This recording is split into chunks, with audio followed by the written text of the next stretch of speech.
Whoa, whoa, whoa, whoa, whoa. Whoa. Where's the energy today, boys? Come on. I'll start it off for us today. Adrian should give us the first words today. Go ahead, Adrian. Introduce it all to Adrian, start the intro here because there's some certain people are not going to be doing a lot of talking today. I don't even want to say anything. I just want to smile. Look at him. That's it. I just want to smile. That's it. See? If anyone should look at this intro. Oh my! Where's our fearless leader? We need someone to steer the direction of the podcast here. Come on. He doesn't even want to show his eyes.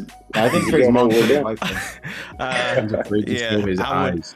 I would pray that my eyesight has gone and my Wi-Fi has left me in the wake of certain events of football over this past few days, but that isn't the case. Ladies and gentlemen, welcome back to Yanks Talk Ball, a very slanderous edition, if you can't tell.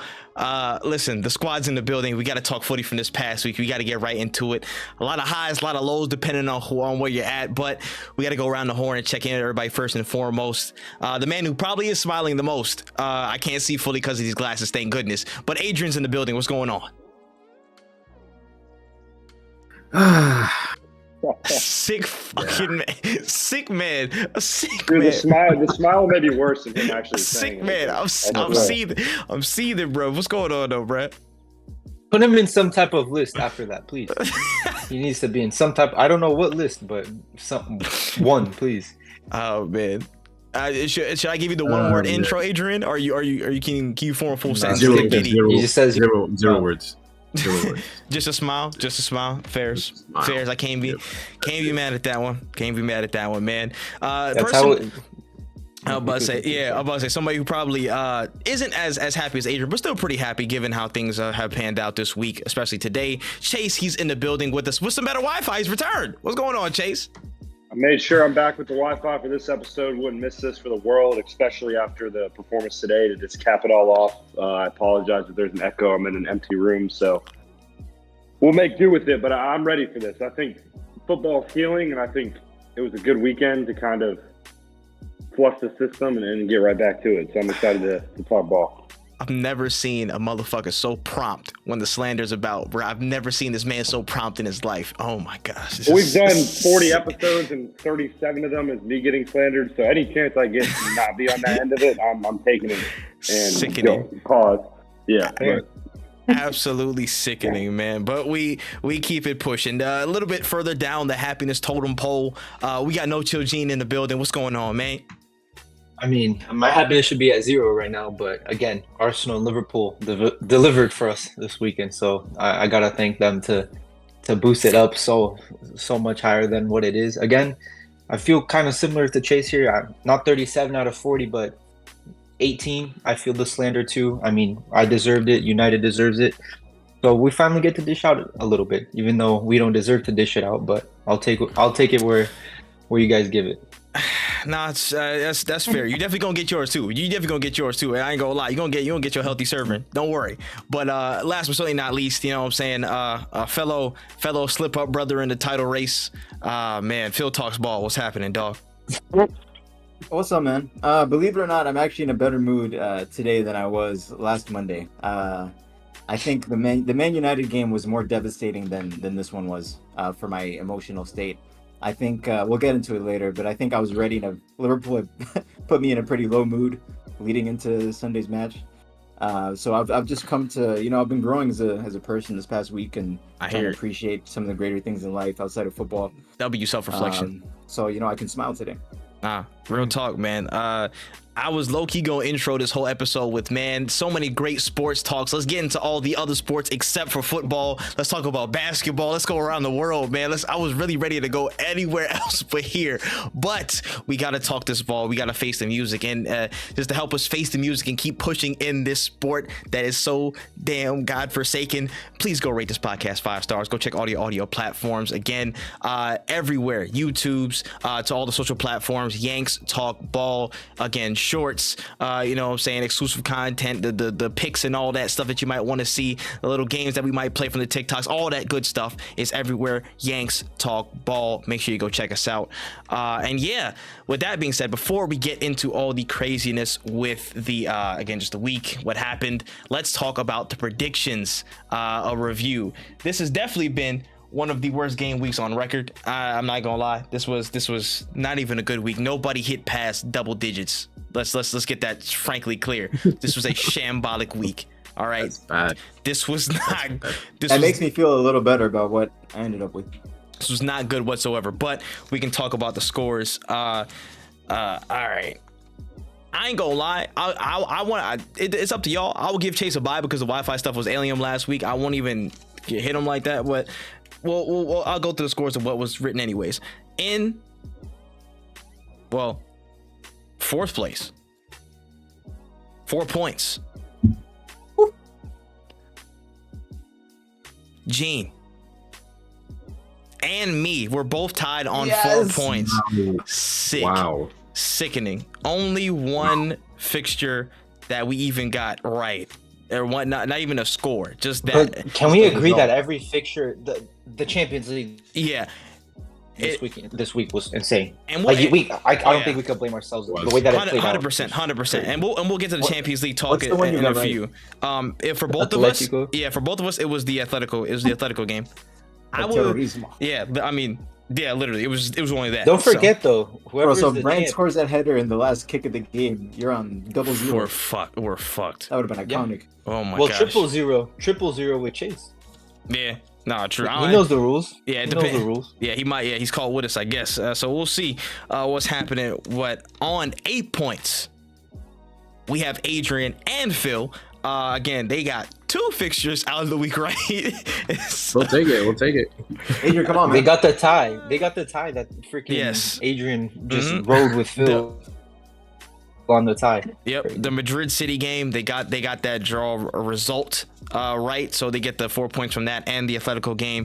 But everybody else skunked out on every other fixture. It was good for the entertainment value, bad if you were involved in any of these games. But, you know, again, just overall, probably one of the craziest quarterfinals we've seen in a long time. We'll get to all that talk in a few moments. The way there were 2 Arsenal fixtures and no one predicted any of them right. Bro, oh my gosh. I never want to see my club twice in these fucking predictions ever again. I'm telling you, it's cursed, bro.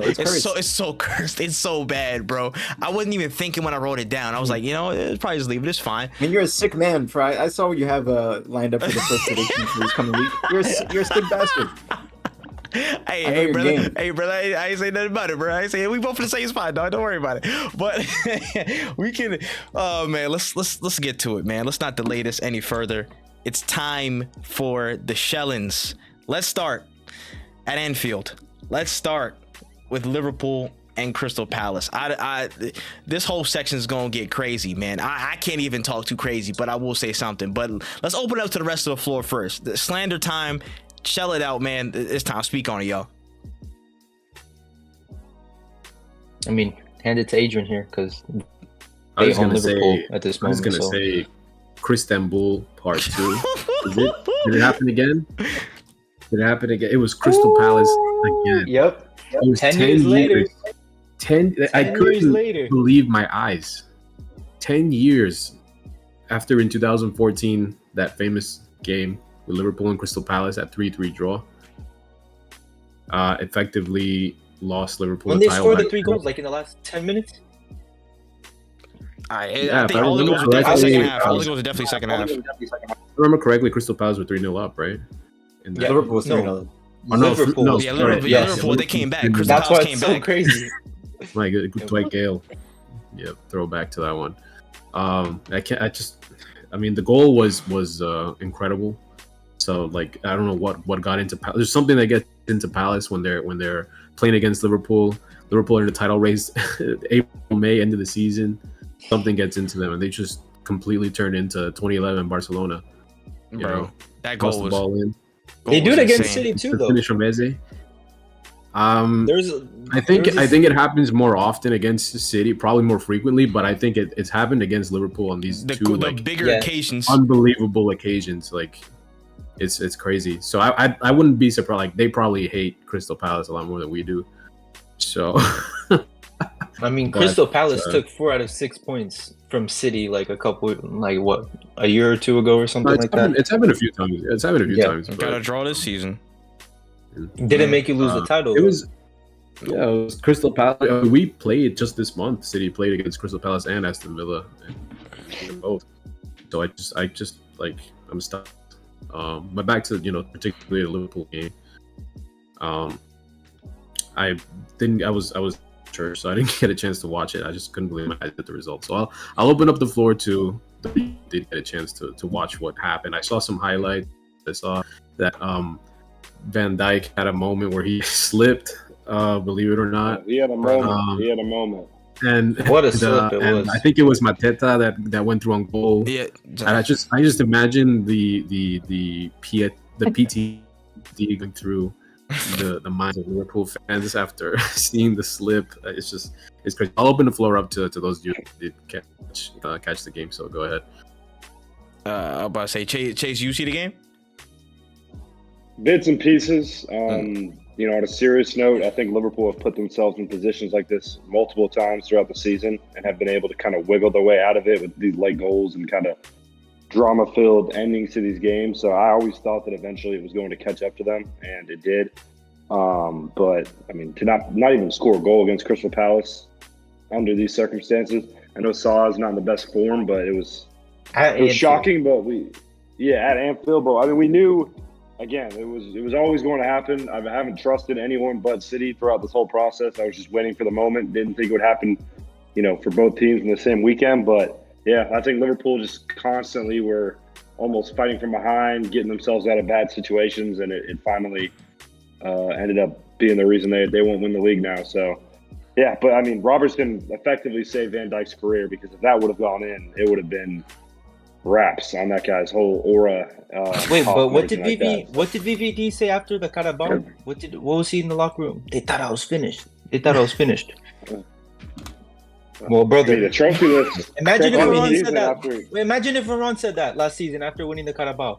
They thought I was finished. And then boom. Well, I mean, one it's thing tough, if bro. Varane won the Carabao Cup for Man United, with playing with a bunch of kids. Okay, But congrats with with the that, kids thing. I mean, that is what Van This Dijk is won the cup for Liverpool. what does Okay. it say about their mentality for them to get slapped up in Europa League midweek and then for this to happen right after? Mhm. Like, you'd think it would have, if anything, almost helped them and lit a spark under them to make sure they could focus in the league, and they weren't even able to do that. So, like, on a serious note, I know Klopp's leaving, so there's nothing you can really say about that, but something is clearly off somewhere within the dressing room or coaching staff or something for this to fall apart the way that it has. As And much, I broke them. yeah. United away broke them.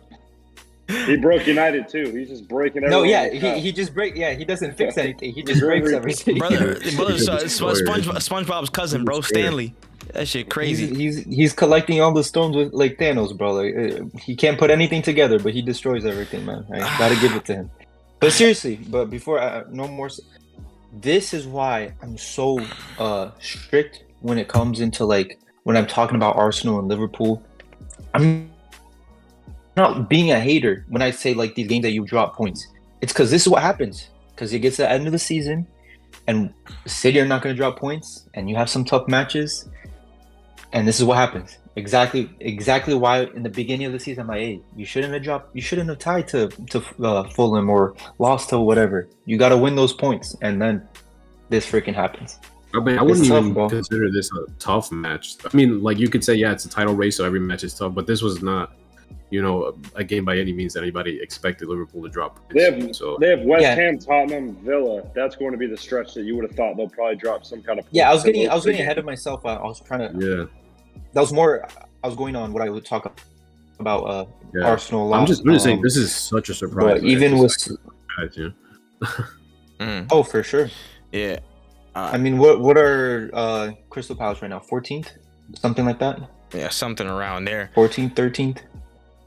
Yeah. My thing is that, and I can't. Not a good look. Yeah, I can't slander. I will be very real. I ain't gonna lie. I was so prepared to like pull up some notes for some Liverpool fans, but I was like, you know what? Let me chill out. Let me wait to see what happens after the weekend. And lo and behold, we'll get to our shit in a second. But just to speak as a neutral, because that's all I can do at this point. I can't throw any slander out early. But again, it's just the amount of chances missed. It pains even me. I'm not even a Liverpool fan, but again, that's something that ails Arsenal too, to a certain extent. But just the amount of chances generated, and you guys just couldn't put one away. Salah, Szoboszlai, Nunez. Again, the list can go on, Nunes. bro. Look, I don't know if he came from the big reds or was seeing red. I don't know what happened with his eyesight, bro. Why couldn't he guide something into the goal? I don't know. It just was the one goal. It was just the one goal that was just a pure work of art from Palace. And you know what? I will say credit to them, because they defended for their lives. They actually focused up and defended for their lives. There were some things that they couldn't stop, but still, they try to get to as best they can. There was that one chance at the end of the game where I don't know if it was Schlupp or Mitchell. I think it was Schlupp. It was Mitchell. I know it was Mitchell. Thank you. I was about to say he went he stopped the Salah tap in basically from point blank range, got right into it just in time. That was resolute defending from Glasner. I'm sure the setup and the how the team defended as a unit and individually, he'll be very proud of that. And it's a big win. It's a big win. It's a statement win for him. But yeah, I think the hallmark of the game is just how many chances Liverpool just missed. How many just gilt edge chances were there, how many open there was too many. There were too many to say that, oh, this game was something that should have been in doubt. It should have been out of sight by minute 40 type shit. It's a crucial time, and when you hit a block that hard and you're creating these chances, you have to tuck them away, as I unfortunately know too well. So it's a huge hammer blow. You know what I'm saying? The worst thing you want to do at this point in the season is slip up and give City a hint of an advantage. You know what I mean? Even when the margins are this close, and dropping maximum points, dropping full points to Palace in this way, in that manner, I feel like does more and more damage after how this week has went. We can talk about the Atalanta game later when we talk about Europa stuff, but yeah, I don't know, Phil, how did you feel about everything from your perspective? I mean, I think it's pretty obvious how I felt. Yeah, there's so much. I guess I'll start off by saying I disagree slightly with what you just said, Trey, about the biggest theme of this match being Liverpool not taking their chances, and they could have had it wrapped up in whatever, in the first half. Liverpool has had a consistent problem all season long, even going back to last season, honestly, even going back to the quadruple push. So from the beginning of 2022, Liverpool has had a really, really bad issue of just giving clear-cut chances away in every match. No matter how dominant they are, no matter how easy the match is, you can count on the opposition getting at least one gilt-edged opportunity. Usually they're able to compensate it because Alisson is the best keeper in the world and can pull up amazing saves, or the attack is just going to score more than the one they concede or the two they might concede. So when you factor that in with, yes, the past past 2 weeks of Liverpool's forwards just forgetting how to score goals, then you get in these positions where you're getting thumped by Atalanta in the Europa League, and then losing to Crystal Palace at home, losing to United in the FA Cup, drawing again with United in the league. It's just a really unsustainable product of giving up clear chances every match, going a goal down every match, which again was another thing that started in the quadruple season. I think in the push to in the title run in that season, I think Liverpool's last 9 matches or something, they conceded the first goal, even back then. So this is a really bad habit that the team's had, and I don't even know how to diagnose it. Is this what is it? Are they just slow starters? Do they need something to act as a catalyst in the match? I have no idea. Yeah, extremely unsustainable. I mean, at this point, I don't think any Liverpool fan can be really upset at the title. We just have to admit we're just not good enough. The team's just not good enough to win the league. It would take a pretty big slip up from City and Arsenal, I think, for Liverpool to end up winning the league. And even still, I just don't see a world in which this team wins the last 6 games of the season. I just can't see it. They give up too many chances. Right now, every single forward is out of form.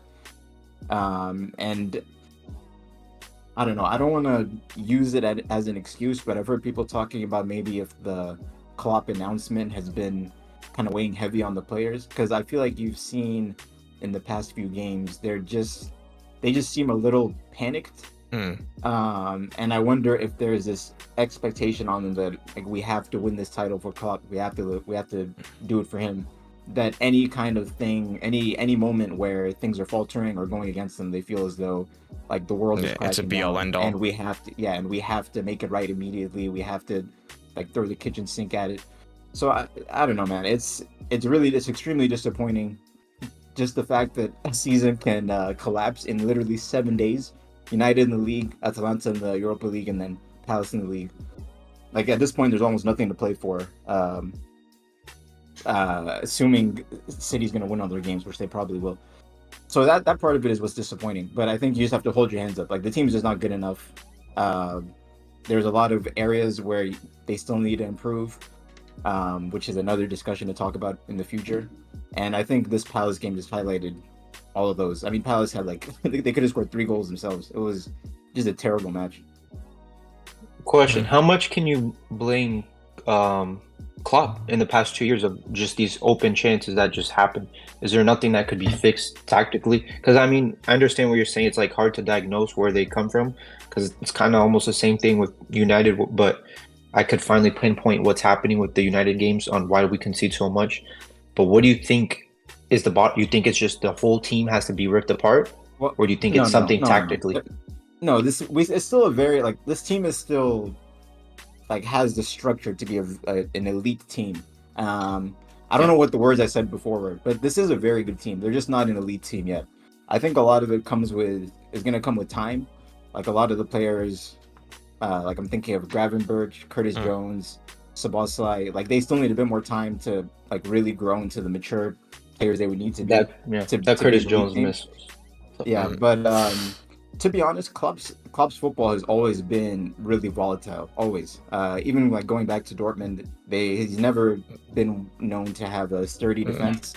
It's always been a case that if you can get through a Klopp initial press, then it's just porous at the back.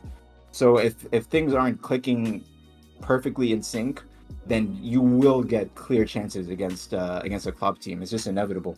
I think when Liverpool was at their best, they were able to compensate for that much more, just because we had maybe the best or one of the best DMs in the world, Fabinho at the time, and then Wijnaldum and Henderson together just did so much running.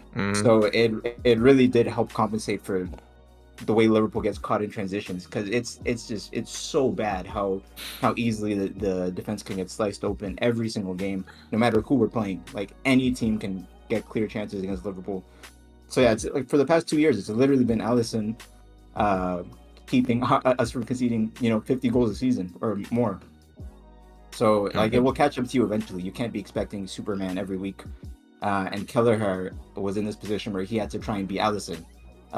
Instead of just being a good backup, Yeah, doing a lot, man. I don't want to fully like lead the question on it too, but yeah, you think the race is done for y'all? No, like I know you said it. Realistically, yes. I mean, there's still a chance, of course. Like the City has to go away to Tottenham, which they could easily drop points there. The thing is, I just really don't trust that Liverpool's going to win their last 6 games. I can't see it.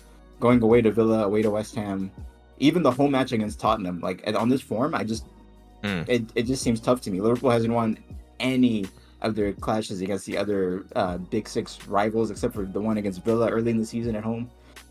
So there isn't really much evidence to go off of to think they will put on this run of 6 wins together. It's of course still possible. Like I'll still be hoping for it, but I'm not expecting the title. Like it's just at this point, City with a 2-point lead with 6 games to go. Like when have they ever fumbled it at this stage? I just can't see it happen. Yeah. How long are you guys gonna keep backing Nunes? It's turned to full on interrogation. It's very tough. It's very tough. I mean, I've spent the whole season talking about what he adds to the team, and I still think he does bring a lot of those factors to make the attack more dynamic and just a threat that no other Liverpool player can add.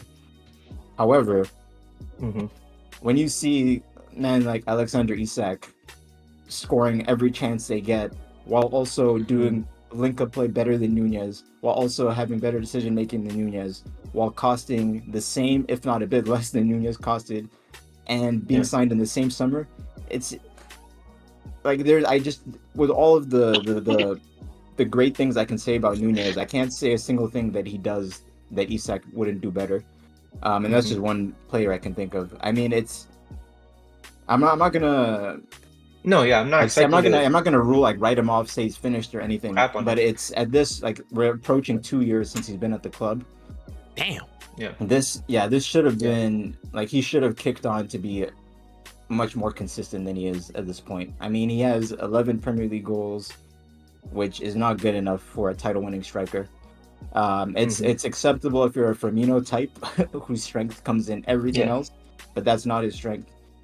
So yeah, it's been pretty disappointing this past month or so. I think he scored 1 goal in his last 6 matches, and that goal was the one against Sheffield United where he blocks the clearance from the goalkeeper. So yeah, it's very disappointing. It's extremely disappointing. But maybe he can finish the season strongly and put in a case. But I'm sure at this status quo, whoever the next manager is, and I'm sure Michael Edwards at the top, they'll be having conversations about potentially getting a new number 9 if Nunez doesn't show that he can be that guy in the future. I think if the beginning of the next half of the season, if he does the same thing, I don't know how much more patience Liverpool fan. I feel like you guys been very, very patient with him, gave him a lot of time. How old is he now? More patient than any fan base 20 would be. I think he's 25. Oh, for sure. Year. Yeah. Hey, I gotta. This year he's 25. Yeah, I mean, is he the Uruguayan Gabriel Jesus or? No. Jesus is a much better footballer. Yeah, he's a much better footballer than Nunez. You can't even compare. That's disrespectful. Yeah, they're Which one of these two? Which one of them is a better player though? Gabriel Jesus. Yeah, Jesus is an amazing player. I was about to say, overall, he's not a great goal scorer. He's an amazing player. I think Nunez is more dangerous. Yeah. I think Nunez is probably a better goal scorer than Jesus. I agree. But that's just one thing, really. Yeah. And he has 11 goals at this point. And he hasn't been doing it greatly at Liverpool. I guess, yeah. Mm-hmm. Yeah. It's just similar. It's similar to the way that we felt when we had to accept that Gabriel Jesus is not the player that we wanted him to become. So we had to let him go to Arsenal, and we got 2 number 9s that were going to score more goals than him. So it turns out to be sometimes a necessity, So. Yeah. If anything, use us as a blueprint. And to finish off, Phil, I hope you close your eyes your ears, because you're not gonna like this. Yeah, I know you're gonna get mad, but I owe it to our viewers.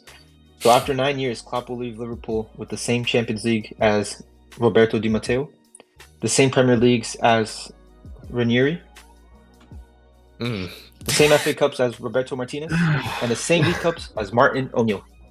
Damn, it's tough. But you know what's funny about that? How many managers? History's not going to be nice. How many managers in the Premier League have won all of those though? It's literally only Pep and Sir Alex.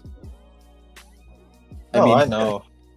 I'm just saying. I'm just going for the banter here. Obviously, Klopp offered way more to Liverpool than just the titles that he brought. If you go back on what Liverpool was before him and to what they are now, completely 2 different set of teams and expectations that the fan base have for Liverpool. Like I said, history is just not going to be nice. I hope that we could still have some type of conversation on why we should respect him and not just go off of stuff like that. But we'll see. No, fairs. Well, I guess it's time for my turn. Let me just slip these back on. All right, that looks like those YouTube pranks, bro. All right, some guy bumps into him and then he puts the glasses on and just takes the thing off. Bro. It's not gonna work. Mojo glasses. All right, motherfuckers, do your worst. It's time to talk about Arsenal, Aston Villa. Can I talk first? There's something I need to say. Oh, he's gonna get everything off his chest now. He's gonna load the clip. I need to say, Trey, that man Trip, full-time Trip, the man in front of us, has hell to pay for the slander he has been giving Unai Emery for the past 3 months. Me too. There is a certain level of karma that the universe has bestowed upon you for that. And I have to. The reason I'm saying this is because it's been over the top hate on the man, despite the Every incredible time they job go he's been down. doing at Aston Villa. Every time something goes wrong at that club, he's getting slandered. Then He's out we're on here it. just We're on it. sleeping in Birmingham, enjoying his life, you know. And this man over here with his usual bisexual lighting is out here just calling him out to the moon. like come on, man. This is what 3 Emery Arteta clashes. I don't know what the result was last season when they played, but I'm thinking of the Europa League semifinal where Villarreal knocks Arsenal out, and then the league double this season without Arsenal scoring a goal. I mean, like I take no pleasure in Arsenal's misery, but there's a certain justice in Unai Emery getting one over Trey again and again and again. Like, I feel like you're gonna have his face plastered on a dartboard sooner rather than later, because the pain this man has caused you, Trey, it's unbelievable. And sometimes I don't even know Villa's playing, and then all of a sudden I get a text from him like, "On your head, motherfucker!" I'm like, "What's going on?" Like, he'll just like go at this guy for no reason. What was their excuse to tying Southampton last season and bottling? We didn't have Saliba. Saliba played, right? He played. Gabriel. It was a full squad. There are two keepers. The 200 million CDM that Trey would take loan out a mortgage to add onto the fees. Who else played? Saka. Well, Saka 90-minute started limping again. You know, after the ghost. Who else played? Odegaard played too. Odegaard played too. Oh my! Everyone was there except Timber. What can be said? What can be said? I don't know. I really don't know. Don't forget Kai Havertz. Don't forget Kai Havertz. He's found his form. Donkey man. He's one of the better players in the league now. So he played too. Well, I mean, to be fair, Arteta did a madness throwing him back into the midfield. Like I don't know. I don't know what he was cooking up with that one, but clearly did not work. I mean, he was on his pet shit. He's one of the fuck with stuff, and it ended up. They were asking about him in the lineup. The journalist was making just an act. He says, "I'm the manager. I do the lineup." Well, you lost, brother. Why don't you just say I fucked up? He says, "I chose Trossard. I am the manager. I picked the lineup." Why was he so mad? Just be honest. Golly. I would understand that you know nothing about that because Eric Ten Hag manages your club. You don't know about protecting players and shit, but that's a whole nother topic. Of course, and he has the same amount of trophies as Arteta has for you guys, and more finals in 5 years. That's all right. You guys spent 700 million in the past 5 years with Arteta. It's 705. You spent 601, brother. Where are you at now? But let me chill. Yeah, we're shit, of course. But I didn't say we're better. We could win the league. I didn't say that we could win the league right now. After the first games, we're fucked. I'll admit it. But again, he has the same trophies as Arteta. No, it's fair. How many FA Cup finals have you guys reached? The same amount as Ten Hag has, right? I mean, it's shameless. The same way Ten Hag is shameless, and I agree that he's shameless. I'm not backing him anymore. I'm on the same boat. Arteta, he needs to be called out. Big bottler. Is it not kind of? I even have it right here. It's kind of all of our faults though, because we put Arsenal on this pedestal with them doing nothing to really prove that they deserve to be talked about in this regard. I mean, we knew they were a joke. I've heard stuff talking about this Arsenal team being like just these juggernauts, like one of the better teams we've seen in a long time. The way they play football, it's beautiful, all these things. But then you look at the table and it's like the way they're talked about makes it seem like there should be a massive gap between them and their opponents. And not only that, they went to play a Bayern Munich team who's basically dead and got slapped up there, drew that game. Now they may end, their season may be over completely at this point. And I don't know, like Gene said, Arteta needs to be discussed. I think Unai Emery would have done a better job if he was in the other dugout. So it's just things to talk about. I just get tired of Arsenal. Again, the RIP, insert whatever team they're playing this week. They've just been so. That's not me. That shit is stupid to me, but that's not me. Arsenal fans. Yeah. That's internet Arsenal fans. The thing is, that'd be funny, but I don't say that. They self-said that they have the best defense in the league, right? That's what they said, right? The Ramsdale was a good deal, taking him out. adding Raya, Well, right? That's all they these have things were being conceded backed, and now Yeah, they do they have just the best conceded 2 at defense. they home. conceded the least amount Yeah. of goals this season, though, right? That's not, okay. And Statistically, are they in first place literally because are. of it? I mean, it doesn't Are they matter first if they're place? first place. I mean, there is still grounds to say they have the best defense in the Mm-hmm. league if you have the conceded least amount of goals, though. My- I mean, my- in this oh, particular yeah, game, I agree. obviously, their defense They did not play conceded well. the same amount of games as United have in their last 2 games. Is what I'm trying to say. For the best team, you have to But you have to do it throughout the whole how season. about in 33 games? Okay, so you want to back them? I mean, I'm just What are you saying trying that to say there here? is. I'm He's saying saying they that have the there's best grounds defense in to the league say this season. that From- they have the okay, best defense From the in league. least And what person does it I get would to? expect too. That's a And what does different. it I mean, get it's just the that's a truth, different. though. Like, Yeah, that's a different claim. I mean, I'm not gonna defense. like act like their defense hasn't been great this season, because it has. And in this game, they were bad, you know. And It wasn't this happened. game against Bayern too. Against Bayern, yeah, but I'm talking about Was the league that? right Do you now. forget that they played that game? Who would Okay, you say we're is the talking best about defense in the Arsenal. league? Like City's defense has been shaky as hell all season. Like Arsenal do have the Yeah. best defense in the league. And I said that they were going to be shaky. So who has a better defense than Arsenal? Altogether, What do you mean altogether? if we're gonna do a starting positions, if we're No, this supposed to season- Oh choose no Teams no have no the no best no no no defense. no no not Yeah, not this season- individuals, not this season individuals. Arsenal's had the best What defense. defensive unit? okay, What other and team? it's and what happened in the last 2 games? That's it didn't. fine. But I mean, Is what I'm this saying. team was a better defense than them, then they have the This best defense. season or the last it's 2 flat. games You is guys, two different you things. guys want to nitpick? I'm saying It's for the best. a lapse. You It's just like just picked the 2 games. I think the true narrative, at Yes, least I from am my nitpicking the perspective, 2 is that games. That's the whole point. that Arsenal have been fantastic this season, all the way up until this point yet again, just like last year, Yes, just all like the way the up year until before, it mattered. up That's until a the crucial thing. point in the season where it so far right now we've seen it begin to fall apart. I mean, how they'll react to this result, we don't know, but they're we're in the driver's seat now, so understandably, like I understand why they're panicking, but I But think they're that's panicking. Their you know? fans left the stadium 8 minutes to go. yeah, because we know that That their I fans can- are that- usually that- the that- only that- reactionary. That I can absolutely agree with you on that one, Gene. The people that left are very spineless to me. They're very spineless to me, just like It a was lot like of the people were leaving majority. at the end of last. Yes, I will care. Every single fan that left that stadium, because again, this goes to the same debate that we said earlier in the season, and I'll chime in full later. But I just want to stop on this point first, though.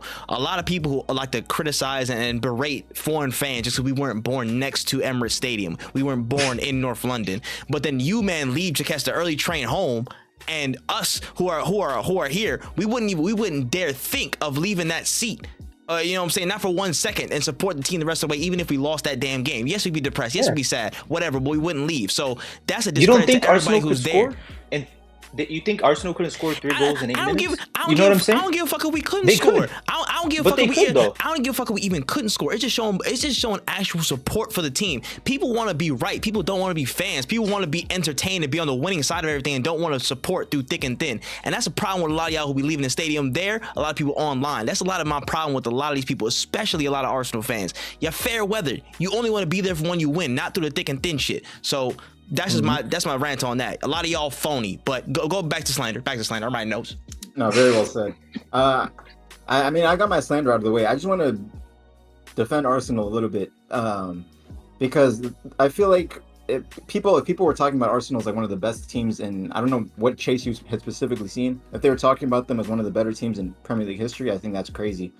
But they were definitely warranted to be discussed as an incredible team right now. I mean, until Bailey scored that goal, they hadn't been trailing a single time in the Premier League in 2024. I mean, that's just incredible. Like they were playing so well since the turn of the year that they deserve to be talked about in the way, I don't know, the way I was saying they were the best team in the league at the moment, which I think objectively they were. Now, like if you're talking about this match and maybe what happened at the end of last season and what might still happen this season, it's so hard to quantify where it's coming from, because I don't know if Arteta, as mentioned earlier, he did some weird tinkering with Havertz, and like we can discuss that. But in general, I don't know how much better he can coach this team than he has. I mean, they are a very good team. It just might be a mental block. It might be like something when the chips are down and the pressure it gets to them that the players just falter. I don't know. Trey can probably talk to that a bit more. But they are genuinely a very good team.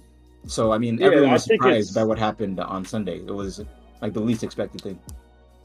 it's obviously unfair to just discredit everything they've done up to this point, and it's a bit of banter when I'm kind of making, there are people who have been saying that this is like one of the better teams we've seen in a long time, and just how much better they are than everyone else in the world right now. But in general, they just it's not fair to discredit everything they did. But also, we've seen it time and time again where, and it's their fans who also obviously have a lot to do with that, when they're constantly trying to push them to this next level. And it's let's just wait and see, because ultimately I at least was waiting for this moment to happen. And until they prove otherwise, this is always going to be how it goes. It's almost like we're celebrating, almost just putting them up there before they legitimately won anything to quantify the work they've done. And I think that's kind of where, and again, I say it more kind of as a joke, but I think people do get frustrated with putting them at that level when they're clearly can't get over that hump as of yet. And it's also, again, I don't want to suck off City, but it's how perfect do all these other teams have to be?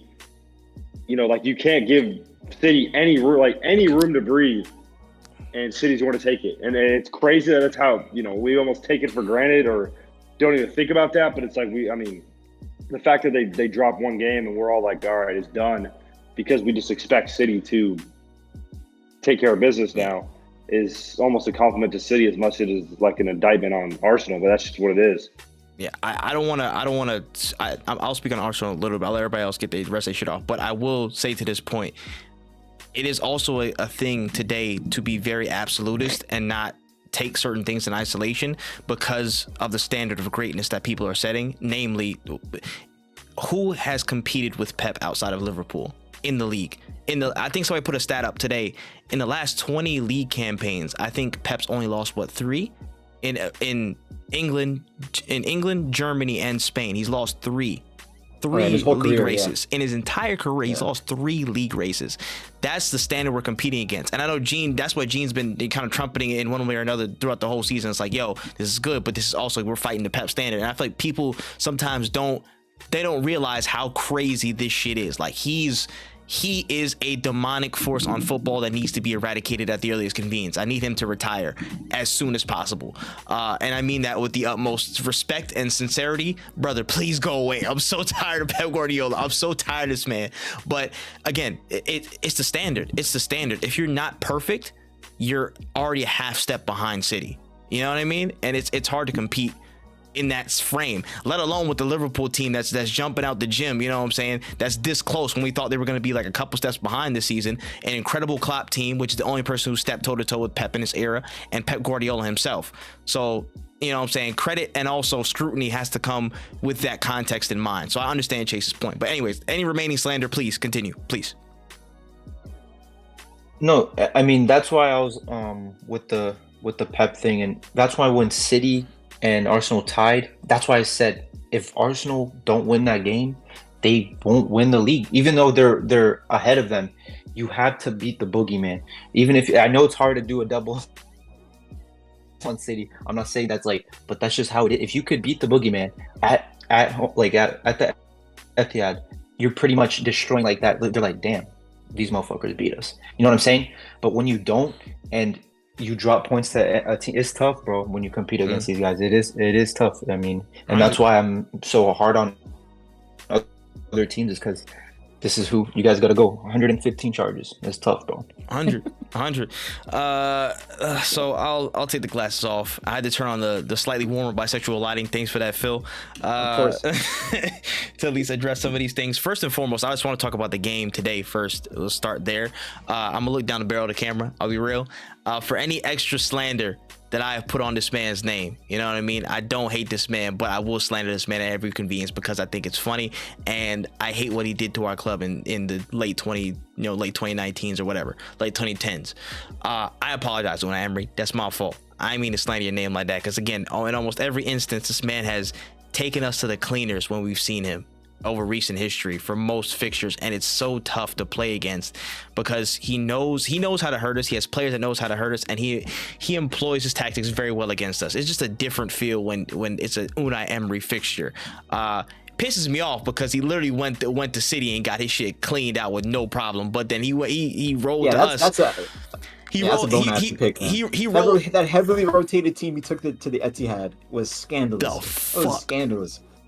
Again, I'm not saying nothing else besides the fact that he went light at City, but then he went full strength in the Conference League or Europa League, wherever the hell they at, and then they went the same lineup as that same past game in Europe. He went right to that full force. He just hates you guys. He hates you guys. Absolutely does. He hates Arsenal. He's like, I'm gonna give City a win. No, he should be investigated for that. I wouldn't be surprised if that was actually his motive. I honestly, because I have no explanation as to why he did what he did at the Etihad. And bro, there's no explanation other than he's like, man, fuck it, I'll just rest him. You know what I'm saying? We'll pick up some points later. We'll see what happens. And that's a whole nother side conversation about his time at Arsenal, which I think was some of it was he was treated a little bit harshly. And Pep also rotated some players. It's almost like they talked, bro. Like, hey, I'm gonna rotate these players. Can you do the same thing? Weird. Yeah, that's a whole other conversation. But again, I apologize to Unai Emery for all the unneeded slander and all unnecessary slander. That's my fault. All right. But to talk about the game today, this has been a hallmark of our season, I think, in terms of style. Arsenal fucking hate mid blocks. We hate when fullbacks push up high, when they get aggressive in the middle, when we're forced to the outside channels, when we can't operate centrally. We fucking hate it, and we can barely play against it. Porto, Aston Villa both times, Bayern Munich, literally the three that pop out of my head of like, yo, we're going to get aggressively pressed in the middle, and then once they have breaks, if they're brave enough to pass through or float over the top, they're going to find a way to get through, and they're going to try and hurt us in transition, and we don't have players fast enough, you know what I'm saying, to kind of counter those things, or maybe we're taking a bit too much of a risk in our approach to, you know, to sustain those things and be a little bit healthier in defensive transition. So in the first half, I'll be real, the lineup I wasn't mad at. I was not mad at the lineup whatsoever. I understand people have their gripes about, oh man, Kai Havertz back in the 8, Zinchenko, this, that, and the third. I'm like, listen, if they stay in the unit, that Trossard going to where he starts. So I'm like, I am at this stage where I think those players that were put on the pitch, they could have did a job. Any combination of players at this point can do a job, and I will believe in that to a certain extent. But can I just interrupt you real please, quick? Go ahead. Hasn't a big reason why Arsenal's turn of form happened when it did was Arteta moving Havertz into the 9 and then partnering Rice and Jorginho in the midfield? Yep. I mean, like, isn't that the whole structure that put you guys top of the league? We talked about it. And the picture. Yeah, and I think I think to an extent, yes. I think to an extent, yes. And I agree that personnel was definitely what helped us to be a little bit more, again, aggressive, front-footed, and have a bit more things. I'm not gonna be mad at what Arteta chose. That's what Arteta chooses. But starting Jesus in a 9 over Havertz, I don't know if I would have started like that. You know what I'm saying? That's just my difference in opinion, I guess. I would have started similar to how we have been starting. Maybe, again, provide somebody else on the left wing, give Jesus a bit more rest for the midweek, because I think he plays better in Champions League anyways. But judging by the first half, the lineup was fine.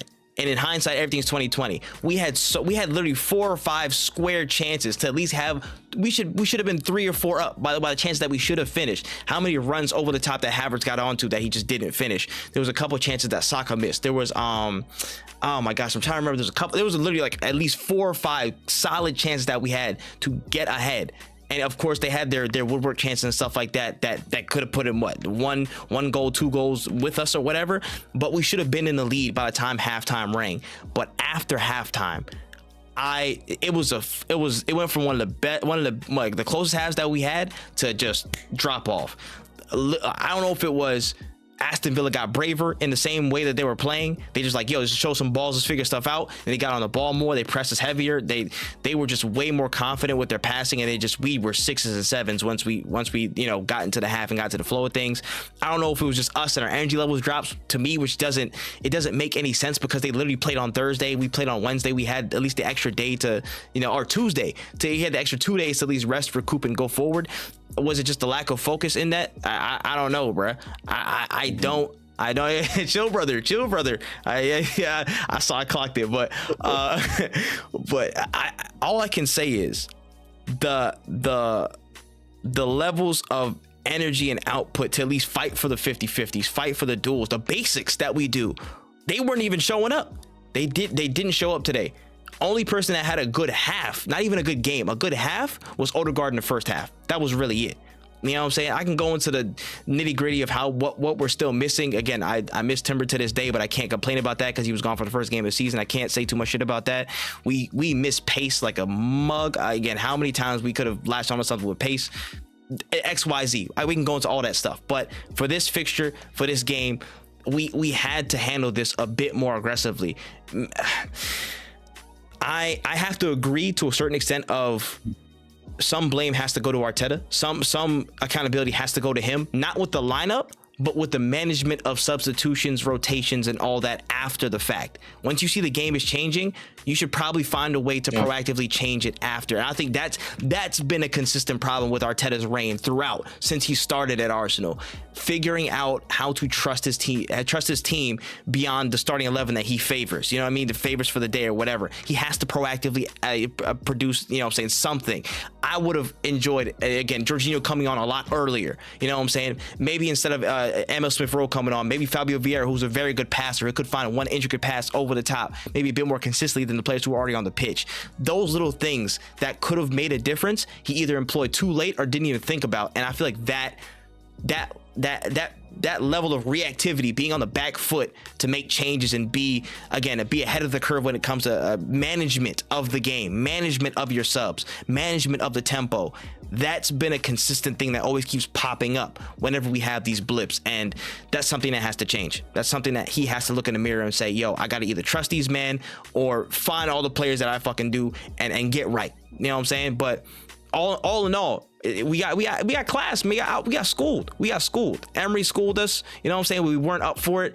It looked like they wanted it more. Like you could give the whole basic ass, you know what I'm saying, the UK example of that shit. The old British pundits, they looked like they wanted it more. We looked like we weren't up to the levels to fight for these duels and get on the ball and be brave and fight through their press. And this is just a big L. And to Adrian's, what's your outlook on the title? I just wanted to. Yeah, and I'll get to. Do you think it's over? And this is where I will go back in on the fans. I, as an Arsenal fan, cannot say that this is over. I can't. I didn't say when we dropped that one blip to whatever, Southampton or whatever, or maybe it was West Ham, and people were like, oh shit, title's over. I didn't say it then. When it was Brighton, I was like, all right, bet we're cooked. There's literally zero chance we're coming back for that last season. But I've seen too many people crash out over our first fucking loss in 2024. I get it. It's a big loss at a pivotal time against a ruthless City side. I understand that. But the crash outs I've seen on everything from Arteta out to these specific players are the worst when everybody performed badly during this game. So many different battles and narratives people try to pick. Y'all, bless you. People got to really shut the fuck up and take stock of what's going on. Like, we are not in as bad of a position that we have to be. And we should be backing the team in this spot. Again, this is where we have to respond quickly. I do not think the title is dead by any sense of the measure. We've made a big mistake in handing control to City, but I still think we have a shot. I still think we can win this league. You think you have to be perfect? I think we'll have to be near perfect. I think perfect, not near. No, absolutely perfect. Yes, no, I'm not even gonna sugarcoat it. Yes, I think we'll have to win out and pray even there and pray that Brighton or Spurs have a result for us. That's the only two fixtures I can even hope for relatively. Brighton will not. Yeah, I fully doubt Brighton will even do anything. So it's really down to Spurs to get anything out of the City side. You know what I mean?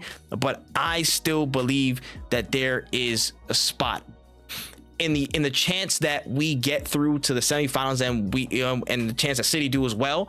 That's a lot of taxing things that could be, for us and as well for them, that could play into how the Premier League fixtures go. And what happened, Gene? You were saying something or no? I have two. Please, come on, please. Yeah, I have two things. Number one, no slander, just general question. How many seasons can you guys keep enduring with him? Out of all these cups, I mean, you guys are still in the Champions League. We'll see what happens midweek. But if you guys get out of that again, lose a season again, where would you be?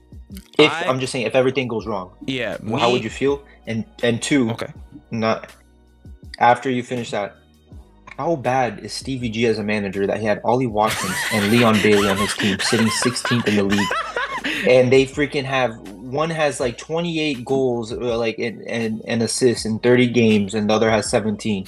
I mean, that's crazy. Yeah. Bro, we have to mention he that. benched Watkins Yeah. at the end. He was So playing yeah, Danny so Ings. I'll reverse it too. I'll answer the second question first. Stevie G's got to be absolutely shite as a manager, and don't take no fault in it. All right, like a lot of the greats are shit managers. That is what it is. But He's terrible. yeah, it's fucking very The bad. bad, difference bro. between English central midfielders and Spanish central midfielders. It's just a a- night and such day, a bro. big difference. That's a night and day. I don't know what's in the water, It bro. tells you something about just the way, like a typical English midfielder that generation and a Spanish one just looked at the Facts. game and The played divide.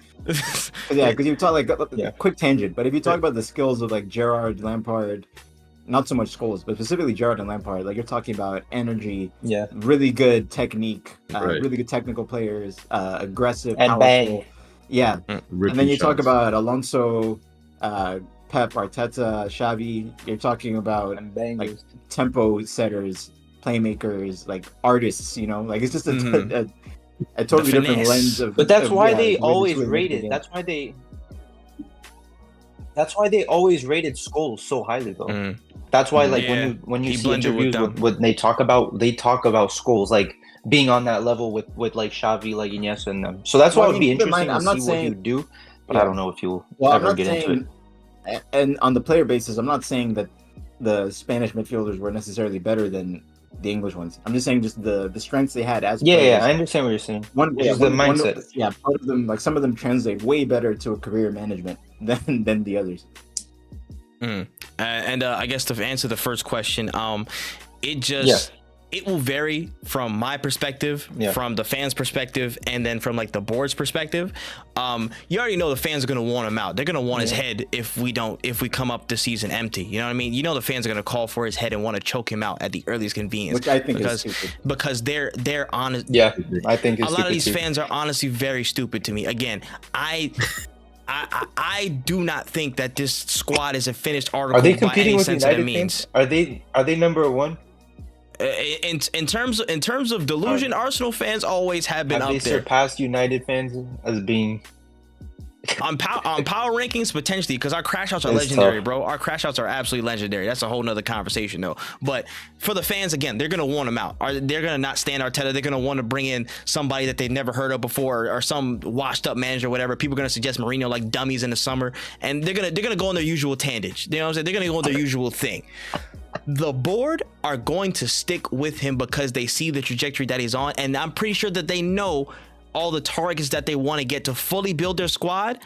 We're not done building. There are still things that we're missing in this squad. Again, I think we're still missing a really out and out striker, number 9. We're missing some defensive cover. We're missing another central midfielder.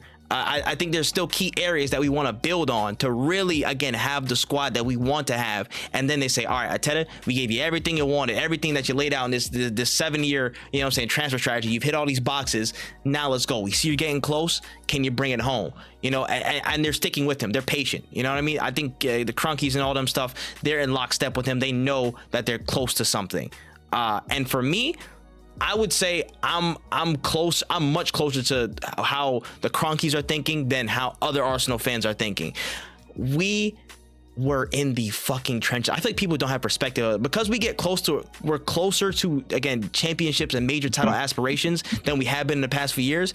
People are just desperate to get the win rather than see the full picture of where we've come from and to where we've gone, and building a sustainable platform to be in the major title picture for years to come. I'm just saying, in my opinion, we're bound to get major silverware. At some point, we are bound to get major silverware. I don't want to put no date on it like that because I don't want to get a clip of this shit, so y'all can hold on and leave that alone. But the way we're going and the path that But that's my thing. yeah. Go ahead, yeah, please. That's my thing. Arteta, you're saying, I think the Arsenal team is good enough to win the FA Cup or Carabao Cup. You know what I'm saying? Like, I think you guys could have done at least one in the past 2 years. Why doesn't he, like, just put a little bit more focus into that? You know what I'm saying? I agree. And get the fan support, because you also need it. You need to gain the fan support. You need to earn it. I agree. I agree as well. Same I way. think, So, I like, think a lot of his work the has 8 garnered minutes it. then leaving. Yeah, I think a lot of his work has garnered it, but again, he's not infallible either. I think people, just because I very much support Arteta and he's one of the best things that's happened to this club over the past 5 years, you know, I'm not gonna sit here and say he's perfect. You know what I'm saying? He's a damn good manager for this being his first fucking job. He's a damn good manager, somebody who's going to platform us to do great things in the future. But he is not infallible. Again, we just talked about it. Some of his approach when it comes to managing games throughout a season, whether it be in one instance or over a stretch of games, it's a little bit helter-skelter. He's more reactive than proactive. There's still things he has to learn as a manager when it comes to, again, managing people a little bit more. You know what I'm saying? Managing games a little bit more, trusting his squad more. There's a lot of things that he has to catch up on to really, really start hitting that next level. But if this is the worst we're gonna be as he's learning, if we're competing with Klopp's Liverpool and with Pep Guardiola's City at this point, with the worst we're being, I'm not mad at the trajectory we're heading on, because I think it can only get better as he learns more, the squad gets more embedded in with better players and more players that fit what we're doing, and just the continued support and chemistry of the team. So it's that. But again, just to round it back up, You know why we're it's not out of tough this shit. to We're not out. buy that? Why? Because you look at someone like Xabi Alonso and what he's doing with Bayer, And that's and true. he didn't need no time. He didn't need no nothing. And look Well, at what he did. and You know what I'm saying? That That's is what's true. tough. That That's is why true, it's but like Xabi Alonso other also teams, isn't you know what I'm competing saying? with Pep Guardiola. It's the same Yeah. thing with Ten Hag. Yeah, I mean, Xabi Alonso isn't competing with Pep Guardiola. Yeah, he's just competing against the biggest organization Yeah. in Germany. And Yeah, it, which and is- it's- no, and- it's- and his it's- achievement is incredible. and it still took a Herculean effort for him to go Yeah. undefeated in that league. But again, it's still hard when you're competing in a league as difficult from the place you're coming from as Arsenal's been. Context got to be applied everywhere. I don't. I understand, I but you can't guys don't compare only that. play in the league, though. Yeah, I know we don't. We play in Europe as well. You know You what guys I'm saying? don't only play in the league, though.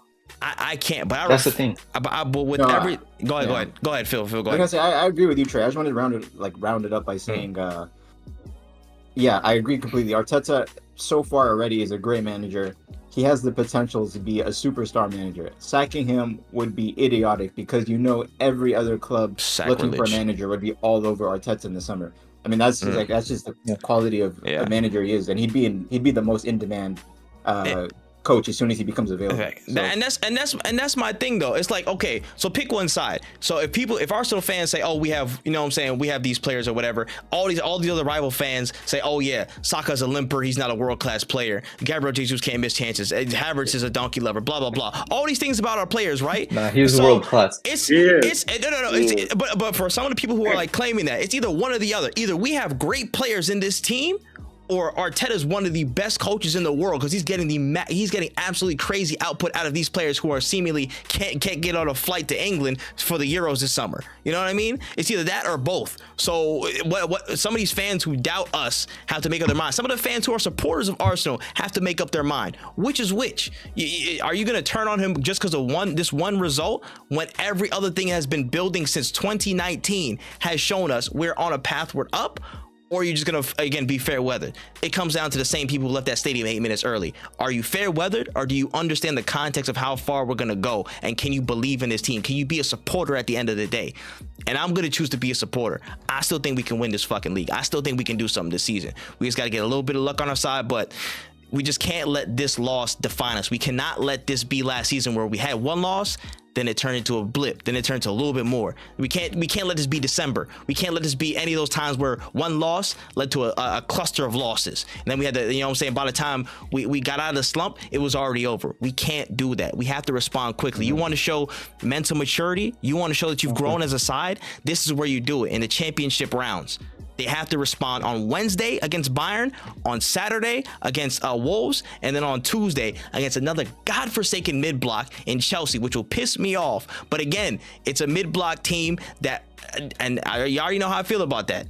So we're in testing times. We're in testing times as a fan, as a player, as a manager, whatever in Arsenal. This is a testing time. Are you going to support through thick and thin, or are you going to be fair weathered and just try and be right? Oh yeah, and just try and be on the side of the rival fans just so you can like dodge slander, bro. Like some of these Arsenal fans got a real inferiority complex, bro. Stand up and support, bro. Stop being a bitch. Speaking of inferiority complex, do you wanna talk a bit about the team who we all feel inferior to? Luton. Louis, nah. Let's talk about how City handled. We have to Luton. go to order. We have to go in order. Yeah, this was the I was order. going to say real quick Yeah. that the answer to that question of which side the supporters are going to be on, it's always the side that is going to make them look the least Then we bad, go to because the- they, you know, Mhm. like you said, they care about their own egos.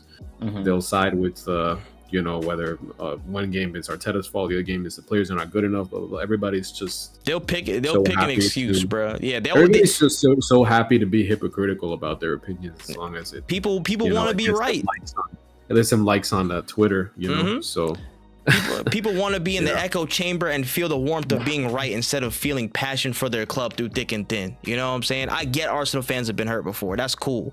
But I love this sport and I love this club too much to say we can't do this shit. You know what I mean?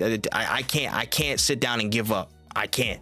That's just not me. That's just not what real Arsenal fans do, in my opinion. But yeah, let's talk about the team we're all inferior to in this point in time, man. Manchester City are atop the league. They are sitting after a crazy, pretty dominant 5-1 win over Luton. I mean, pretty much easy challenge, man. Just goals all over the gaff. Easy. You know what I'm saying? Easy sailing.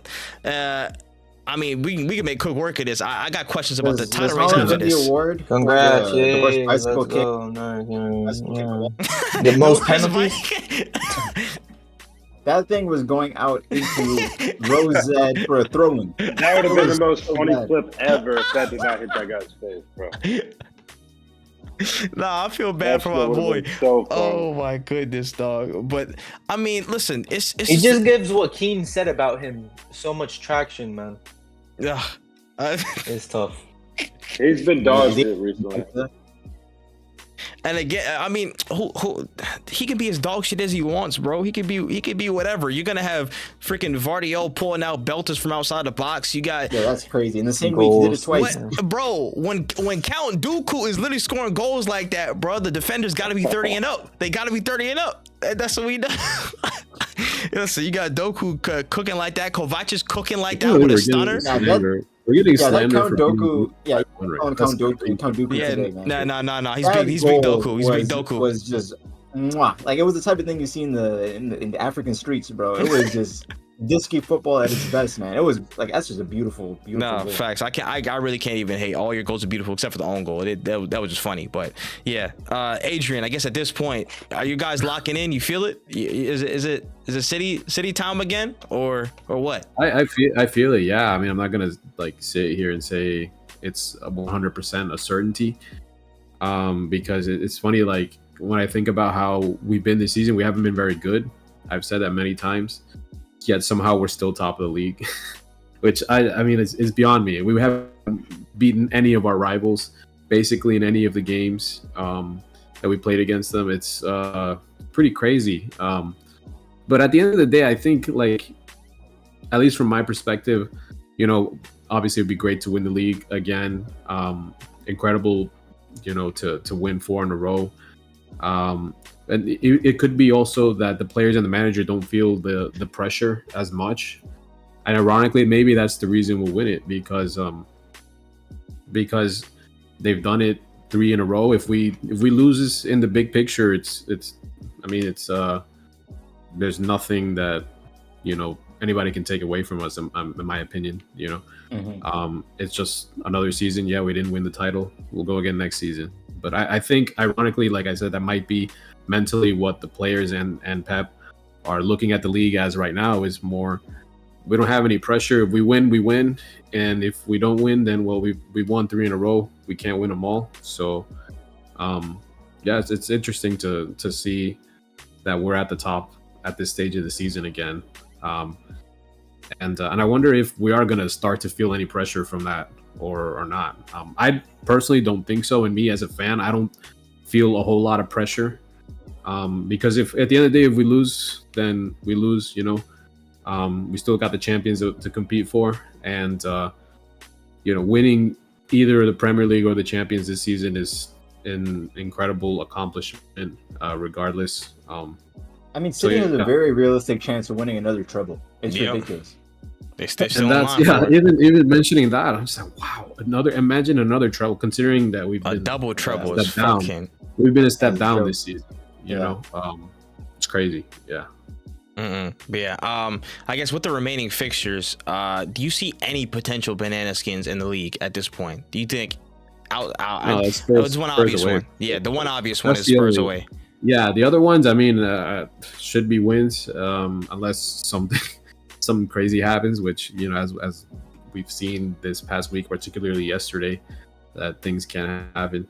So, yeah, you never know. You never know. We haven't been unstoppable for sure. So, Yeah, like the Brighton away is the only other possible one, right? Yeah. I'm not sure who else. yeah, I would say so. Yeah, it might be. That's what we would think. But who knows? You know, I think Yeah, we play but West. Maybe West Ham pulls something against us. You know, it's. I mean, they did last season, right? That 3-3 was it, or was it 2 seasons ago? That was. I think. That was Maybe I think 2 seasons ago, and it was Liverpool sitting in Yeah. the race. Yeah. Oh, it was 2-2. I remember when Mahrez missed a penalty. It was a 2-2. Yeah. I remember. Oh, okay. Yeah, I remember like Antonio messed up a crazy 2-on-1 or something in that match. I remember the rage. Yeah, in my opinion, yeah, I don't know. Outside of literally the only hope, Tottenham Hotspur, that's disgusting. And we all have to play them. Yeah, we literally all consecutively, so they could literally still beat y'all, but also like get a result against us, and that would be the worst fucking thing possible. They'll be one of the three, I guarantee it. I don't know which one it will be, but they'll. After getting touched by Newcastle, Yeah, we gonna get to them. Oh yeah, we gonna talk about them in a second too. But yeah, they got a part to play in this. Fulham could be, but I really doubt Fulham is really gonna trouble y'all that much. Honestly, I feel like they'll just fold against y'all. But they've been looking. They're gonna trouble us. Yeah. Oh yeah, they got y'all this weekend. Both That's Fulham nice away, game. Fulham away. Yeah, for Liverpool that could be a tough fixture. For City, I don't know how much that would affect y'all. Let me see. Yeah, really, that's it. That's it. I don't know what else could be there. Maybe the congestion of FA Cup and Champions League might play a factor a little bit, but I think most of your squad's back now. I think Grealish is like actually back into the flow of things. I think. So yeah. We definitely been playing better with him. I mean, it is. It which does have an impact. You know, whether he never scores, hardly gets assists, but he does. That's not his bring function though. something to the team. That's an element of control that y'all needed, bro. Because again, when y'all get broken on in transition and shit, that happens less when Grealish is around in general. So he just takes care of the ball in a way that y'all really need. So yeah, that's a big piece that I feel like people don't understand how valuable he is to certain, I guess, in certain regards. So no, it's fair, bro. But yeah, I hope y'all motherfuckers drop points. Gee, oh my gosh, please. Yeah, of course. I think if we're gonna I guess I want to say bottle, but if we're not gonna win the treble, the first thing I think we're gonna lose is the FA Cup. That's what I would think. I can see it. One man hopes so. One man hopes so. I can see it. I don't know why. It's just like, yeah, I could just that'd be the first thing I'd bet on. We lose to Chelsea. Hardly anybody cares too much, to be honest. Playing for that Ballon d'Or, man. He needs that FA Cup. Nah, we'll see where City ends up in due time. But let's switch gears and talk about the other part of Manchester, who took a trip down to the Gold Coast. Manchester United, Bournemouth 2-2 at the Vitality. Oh man, you know, after dodgy betting calls and all that stuff, Kwambala dance sessions, you know what I mean? A lot of craziness around. Another 2-2, another draw, man, another draw. I don't know if you want to open it up to the floor, or just, you know, Gene, let's just talk to you, man. You've basically abstained from Premier League watching. He said, nah. He said, we're out. Listen, hey, I'm not gonna lie. Ten Hag, how is that man still there? How is he still there is beyond me, bro. It's because they snake random draws out of games where they play like amateurs. Like they're able to pull it out. Dog. Honestly, some scandalous shit was going down. That pen was wild in retrospect. Looking back at the pen, it was a little wild. What was it called? I forgot what was the first Bruno goal. Was it some random header, or was it just, no? He roofed it. He roofed it. It was bouncing. He roofed it in the box. Yeah, he roofed it. He roofed it close range or something like that. It's like some helter skelter shit in the box. But again, Dominic Solanke was showing out. Clivert was showing out. They brought it back, but then nothing else happened for us at the game. Just another draw. I'm like, United fans, bro. Is that like 3 in a row for United? 3 draws in a row? I think the United have gone like 6 games without a win in the league. And I'm pretty sure at this point, they're what, 3 points? 3 points, only 3 points ahead of Chelsea. I think with a win, And Chelsea has a game in hand. Yeah, with Chelsea's game in hand, if they win that Which game, is crazy to think how much you guys have been clowning Chelsea compared to United, and how United is like they're not this top level crazy. club, but they're right below that, and it's like we've slandered United, but nowhere near Chelsea.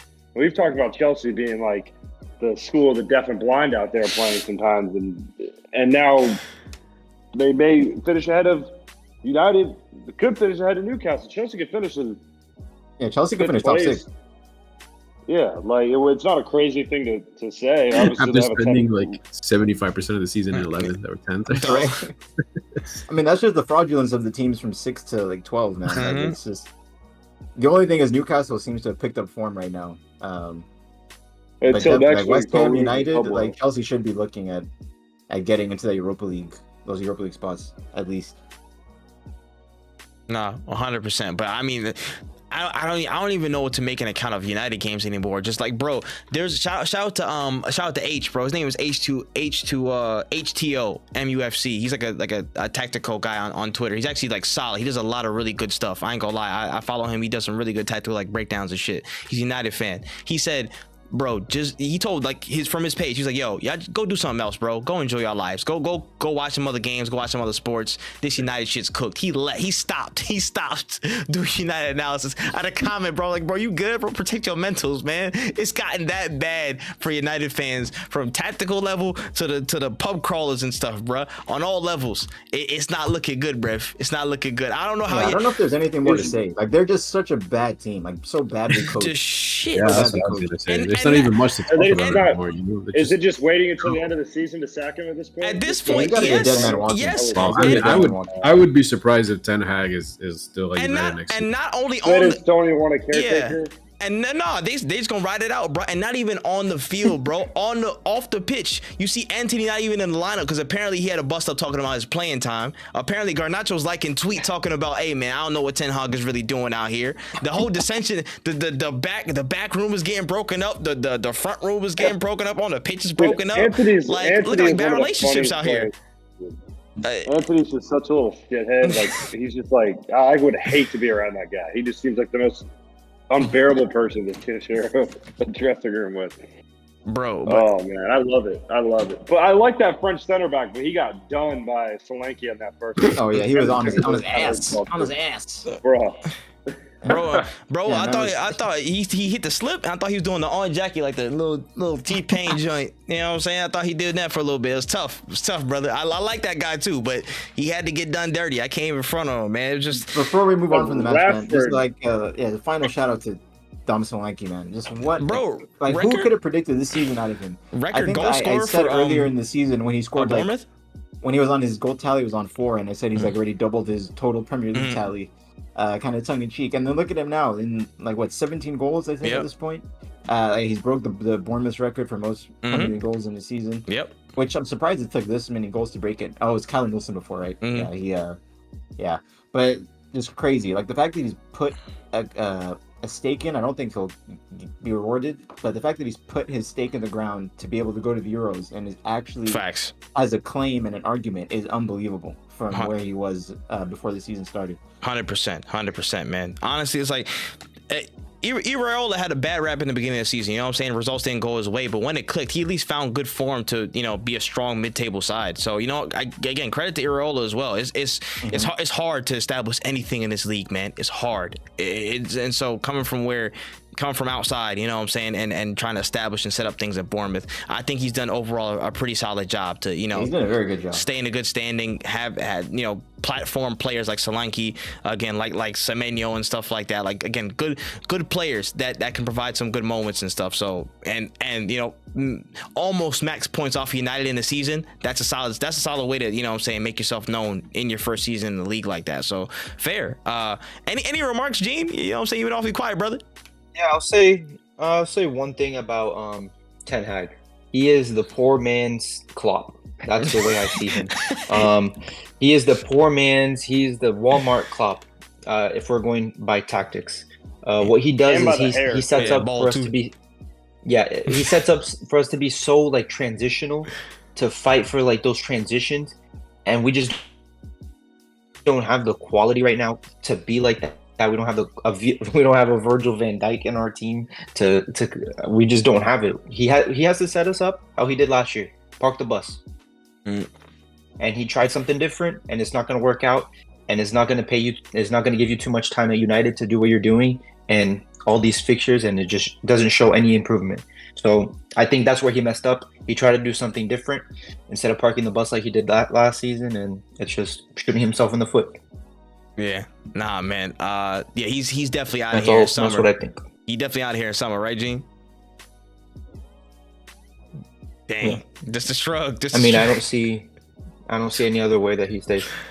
Nah, fairs. We'll see what happens with that. But he deserves to stay. I think y'all should go on vacation. Have a strike against Ineos. I think half of the starting team should strike around like the second to last game of the season, and y'all should protest Ten Hag. Protest this man. You know what I'm saying? All the major first team players. Just start the kids from like the second to last game of the season onwards, and then we'll see what happens. But yeah, we'll figure it out, man. You gotta stand up to this, man. It's ridiculous. We can move on to the next joint though. We can talk about Newcastle. Newcastle, man. The Toon Army laying the smack it down on Tottenham Hotspur, mate. 4-0. Getting absolutely cooked. Mickey can't defend is in the air. Listen, we gotta open up the floor, man. We gotta talk about it, man. How y'all feeling about what y'all saw in that game? Bro, St. James's Park. St. James's Park must be Mordor to Tottenham Hotspur. The fact that in their last 2 visits there, they've lost an aggregate of 10-1. 10-1. Nasty work. It's incredible, man. Like I don't even know what more you can say about that game than they just got absolutely cooked. Isak, Gordon, that front three, by the way, of Isak, Gordon, and Harvey Barnes, man, that is a dangerous front three. Like, it took long enough for Eddie Howe to finally play them all together. Barnes has been hurt a lot of the season too. Yeah, he was injured, but even when he was fit, like Eddie Howe was playing either Almiron or Murphy on the right. Mm-hmm. So like he hasn't really given this a chance to cook, and it's like taken like almost an injury crisis for him to do it. But man, dog, it's looking that's dangerous. Crazy, man. Danger, bro. Almost every attack was looking serious. Again, too much space. The high line was getting absolutely blown out the water. Is so cold, man. The way he had Van de Ven slip sliding, like, bro, had him in stop me on the Chris Brown.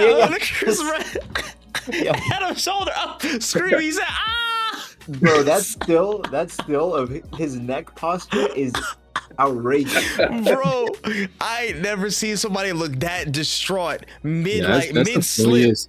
That's the funniest center back like screen cap since Vincent Sanchez against Gundogan. Bro, it kind of happened in the second one too. You got dropped. Ironically, another Tottenham center back. I seen a clip of like the Virgil van Dijk, the Perisic slip, and then the limbo. The limbo, and then I saw the one with what's it called, Lisandro Martinez and Salah. Bro, man was going in the portal, and then they put this one right next to it, bro. This has got to go in the defender shambles Hall of Fame, bro. That Van de Ven, bro. Oh my goodness, Mickey Mouse defending to the hilt, bro, was getting exposed left, right, and center, bro. It was a rough day. Literally minutes before, you had Rio Ferdinand calling this man a Rolls Royce center back, bro, and then that happens. I'm like, and then in the halftime he was like, "Yo, sometimes Rolls Royces have technical difficulties, bro. I'm sorry." It's tough. Like, that's a tough call. Anytime that phrase gets thrown out there, dude, some shit happens. Like, you can't use that phrase. It's just like, it's a curse, bro. It's cursed. You got to say it post career. Yeah, no, facts. Just imagine you're a pundit that gets paid that much money to say stuff like that, and then that happens like right in front of you. Dog, it's crazy, man. Ridiculous scenes, but nah, man. Bro, that's fucking it is. Tottenham is just in like I can't even say a mid-off because Villa won their damn game, but they might lose top 4 again in that race to Villa because Villa look like that race is insane. Yeah. The Villa Tottenham race for top 4, which might be obsolete because they might both lose. But it's riveting. Like they just keep going back and forth. One team loses 4-0 the one week, then the other one loses 4-0 the next week. Then the one team wins 4-0 the next week. Like it's just, they're not gonna. Both of them are so hot and cold. Yeah, it's gonna be fun, man. Facts, bro. And Tottenham have their one game in hand too, so they could be again level on points again with Aston Villa. But the goal difference is we'll see where that peters out. But yeah, man, I don't know what's happening with that. But Newcastle, at least they found some good form at the right time, and damn, I just it was an ass open like no other. So do we think Isak is gonna get a big move this summer? I mean, Newcastle's already a big club with richest owners in the world, but like I think he deserves playing consistent Champions League football. He deserves it heavily. What the fee's gonna look like, I can almost guarantee that everybody with major striker prospects are going to charge 100 million for their strikers. Every single person. Nobody's going to go below 100 million. You know what I'm saying? Yeah. So it's going to be hard for him.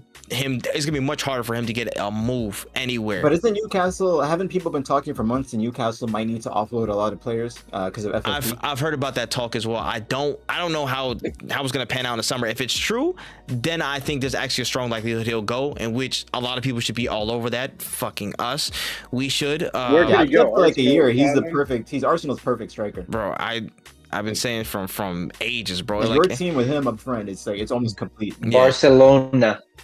And listen, he would be very good Barcelona striker. Yeah, too. and if Levy's on the way out, which he most likely is in the next year or two, that's the predator. Prodigy or whatever. PSG trying to get him. I said that. If he knows that random link. He needs to stay away, man. Yeah. Facts, but in the absence of what's it called, Mbappe, who's probably gonna go to Madrid, that there's space for that, but I think they're gonna go for somebody else, which will disappoint me heavily. That'll be a whole other thing though. But yeah, we'll see where he ends up. What were you alluding to? Like, I'm curious now. Oh no, when Mbappe goes to Madrid, they're 100% gonna go in for Leao. I bet they're gonna slap money. Why does that hurt your heart? PSG. Oh, because I really like Leao. I would love to see him at Arsenal as well. That's just another good player I would love to see at Arsenal. But that's just but he's screaming. Isn't he a left winger? Yeah, I agree. He's a what? I thought he was a left winger though, or would you if he went to Arsenal, just hypothetically, where would he play? Yeah, Trey doesn't care about Martinelli. No. Chill. I would love to see Martinelli play up the middle, but that's a whole nother thing. Shame. The fit, big shout. That's interesting. He has potential there, bro. It's crazy. And no shame when it comes to Rafael. Probably you might be right, brother. I can't even lie to you, bro. I just like him as a player. He's really good. But yeah, the summer's gonna be interesting. We'll see what happens with all those players. But we can talk about just the one quick hit we got. The main reason, which unsurprisingly why Chase is very happy. Chelsea 6-0 today against Everton. Absolutely beat the stuffing out of Everton. 4 goals from Cole Palmer. Again, a perfect hat trick and a pen to top it off. Was fighting off people left, right, and center, and not the opposition. I mean his own teammates. But damn it, he got the 4th goal, and Chelsea cruise. Chelsea hitting form at the right time, man. We'll bring it to Chase first, man. How are you feeling? I feel great. I think part of this was Everton was that bad. They're dog shit. So that definitely has something to do with this. But I mean, Palmer is just, and I said it in our group chat, he's just a level above. Definitely all 21 other players on that pitch, but I think even just in the scope of the league, he's proven to be. He has 20 goals. I didn't even realize he was so close to the Golden Boot race until obviously he was 18. He ended up after the hat trick he had 19, and then he scored the 4th to get to 20. But just what this guy's done, and not even that, but just the way that he's kind of grown in just to build up play, and I mean, even in Jackson's goal, he played that chip ball over the top to Cucurella. Which ultimately led to Jackson's goal. He impacts the play so much, and it's just I don't make fun of the whole aura thing, but he just has this feel about him. He knows that he's better than everyone else, and now it's just I think doing it season after season. I think 2 things. One, I think Poch needs to tell the rest of the team that, because I don't think they understood what the pecking order was, bro. Don't come through on pens. He's the pen taker, bro. Back up. He's him. The rest of you are not. You're not, brother. That situation, yeah, you look like, if you're Jackson or Madueke, you look like a clown. They just expect to get a free goal out of it because they scored, and the fact that Palmer created the 4 goals before that. Now you get to pad your stats at the end of the game. No, and Palmer hasn't missed. What makes you think that? Every team has a designated penalty taker, and just because of the scores, unless Palmer gives you the ball and says take it, Yeah, exactly. That's the thing. Yeah. Like the penalty taker has to give it to you. You can't just assume you're entitled. Yeah, that's what Which happens, Messi's done it. Like he's given Suarez or Neymar or whatever a penalty, like on a hat trick, and everyone's like, "Oh my God, look at this!" Like, but also Palmer has kept this team afloat the whole season. He deserves to get as many goals as he wants to get to continue on this form this season. So it was, and Pochettino defended him. He was like, "He's a penalty taker. Like these children can't be acting like that." So that was good on him to kind of stand up for that. But no, I mean, it was a crazy performance. Caicedo looked good. I mean, it's hard to judge just because I think Everton was that bad. Yeah. I think the midfield looks a lot better, and I hate to say it, without Gallagher Enzo. and Caicedo. You beat me to my second point because I was gonna set you up something mean to say y'all look so much better without Enzo sitting there clogging up space and making Caicedo defend a whole acre. I want to believe in Enzo, but it's just like when you really look at the player profile, I don't see where he fits or what he really does, and it sucks because like obviously how much money was spent on him, and like there's ways that I could see him being good elsewhere, but I just don't, especially with Caicedo, which again Caicedo does do things that is harder to replace than what Enzo does because Enzo doesn't really do anything. Enzo's almost like I can see Enzo like a PSV or something like that, and then like killing him. Damn, PSV. But it just doesn't. Oh, PSG. Oh, PSG. I was about to say PSV Yeah, I thought you is said crazy. PSV too. Yeah, I was like Eindhoven. Damn. I'm like, all right, bro. Hey, I didn't say he did. He just doesn't.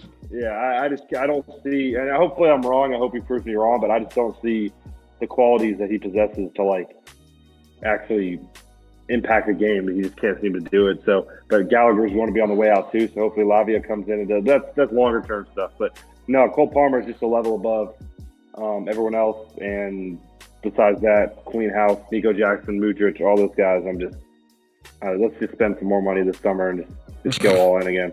The Chelsea way. Yeah.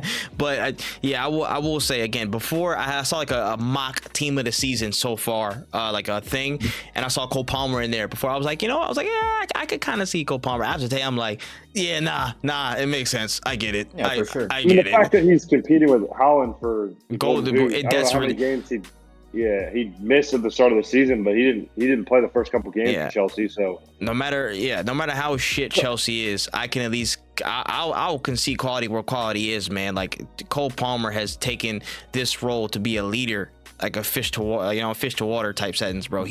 But maybe he is that guy. Isn't it a duck to water? I didn't know if he was. No. I mean, duck to water kind of you swim, but that's a whole other thing. But again, just his ability to lead, his ability to influence play, like, and the team, I think just naturally just gives him the license just to roam everywhere from the right hand side and just influence how he sees fit, and that creates a lot of crazy moments, bro. Yeah, it's his shit, bro. He ran the show with impunity, bro. Today, like he was giving Braithwaite so much hell, nutmeg this guy, poke there, like he just moving about how he wants, and that confidence, you know what I'm saying, that wills y'all through when y'all don't have, I guess, confident playmakers around. He emboldens a lot of things to happen. So, it fits. For right now, it fits. You know what I'm saying? Everybody's going to have their stance on the pen shout. But the circumstances, it's nice to see that some good deal of business was done. I mean, 40 million or whatever he ended up being, and Mount was sold for 65. So, granted, he spent the money elsewhere and lost it. But yeah, it was finally like the only really good thing that they've done so far. So it's a breath of fresh air. But again, now he's probably played his way into the Euro squad for England. Hopefully, I don't know how many minutes he'll get, but just for him to get on the plane, I think will be good. And now it's just can you replicate it season after season? Is where you separate yourself from like to the elite. So, but a good start to his career. 100, man. Can't He's what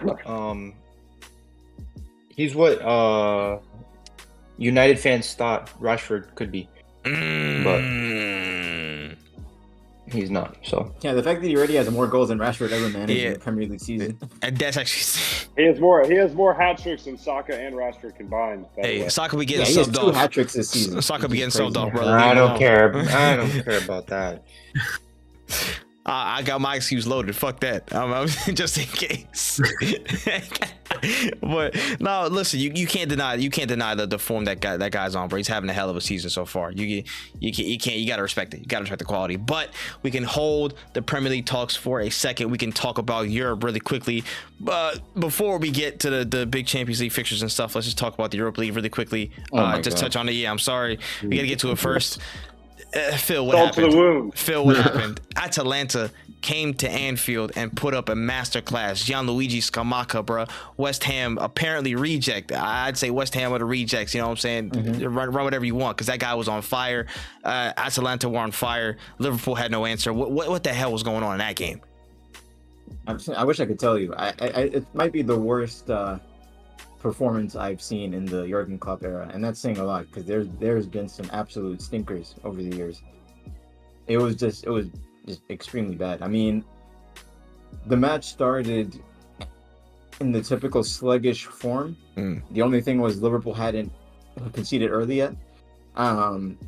But as the game just went on and on, Liverpool just got worse and worse and worse and worse and worse. And then it just turned into an absolute nightmare. Like, at no point after Atalanta scored did Liverpool kick into gear. Like, I think Klopp made 2 or 3 changes at halftime, bringing on Robertson, Szoboszlai, and I think Salah maybe. And then there was just no injection of anything. And they got cooked. They got absolutely cooked. Atalanta's game plan was perfectly suited for anything Liverpool had to throw at them. And like, honestly, like the tie's over. Like, they're not coming back from 3-0 down in Italy. It's over. Answer my other question immediately. Yeah, I'm not gonna lie. Like, I think it's cooked. I ain't never seen it look that crazy, bro. Atalanta. And so I think it was like a post-match like a reaction from somebody who's kind of like a Serie A expert, and kind of gave more like background on, you know, Atalanta and how they've been getting some really big results over the year despite, like, you know, their shoddy league form and stuff. Like, they've done some really like outstanding things, and so and what's it called, the manager Gasparini, he's done amazing shit too. So it's he's just done like an amazing job. yeah. So it's crazy to see, like, you know, them come there and put out such a big result like this. That shocked the shit out of me. Out of most things this week, that was probably like top 2 most shocking things, to be real. But yeah, that's that kind of squared away. But Leverkusen, again, they just won the league. They just locked in their stuff in the Bundesliga. All that shit's confirmed, still undefeated. But they got West Ham. They got West Ham away in the London Stadium. I'm pretty sure they can handle business. I'm pretty sure they'll be fine. It will be hilarious if somehow David Moyes is the one that ends their undefeated streak. But I'm pretty sure they're not going to lose this game. Like, at all. If he ends it, I could see it being in the one, like, they win 1-0 the late goal, and it just means absolutely nothing. Yeah, it means fuck all. Yeah. So honestly, if Leverkusen, if the only match they lose this season is like a second leg of the tie they already won, I don't, like, in my mind they still went undefeated. Yeah. Who cares? I can't see how West Ham's gonna knock them out. They just lost 2-0 at home to Fulham over the weekend. Like, London Stadium was at its toxic best. So yeah, it would be incredible if they turned that 2-goal deficit around against Leverkusen. Yeah, 100. But yeah, we could do it. And Paqueta's suspended for the second leg also. Oh, is it?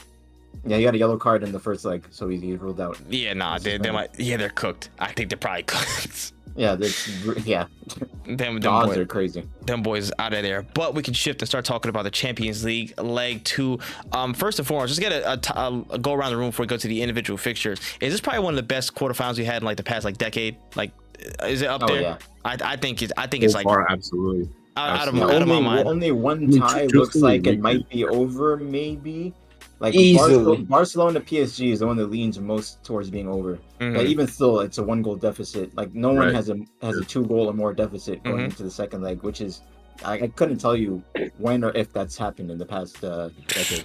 Dude, that 20-minute span at the start of Tuesday's games, when you had both screens going, and it was just goal. It was, bro. It pissed me off, bro. Because again, obviously we were playing, but also I was trying to cook dinner early, but it bled into that time. So I was in the kitchen with both screens on the multicast, and I'm sitting there turning around trying to make sure that the shit's on the stove, like settling in, because I put brown sugar on it, whatever. I'm turning, I see a goal go. I'm like, what the fuck is going on? Like, I was getting whiplash very fast from this shit. It was disgustingly entertaining.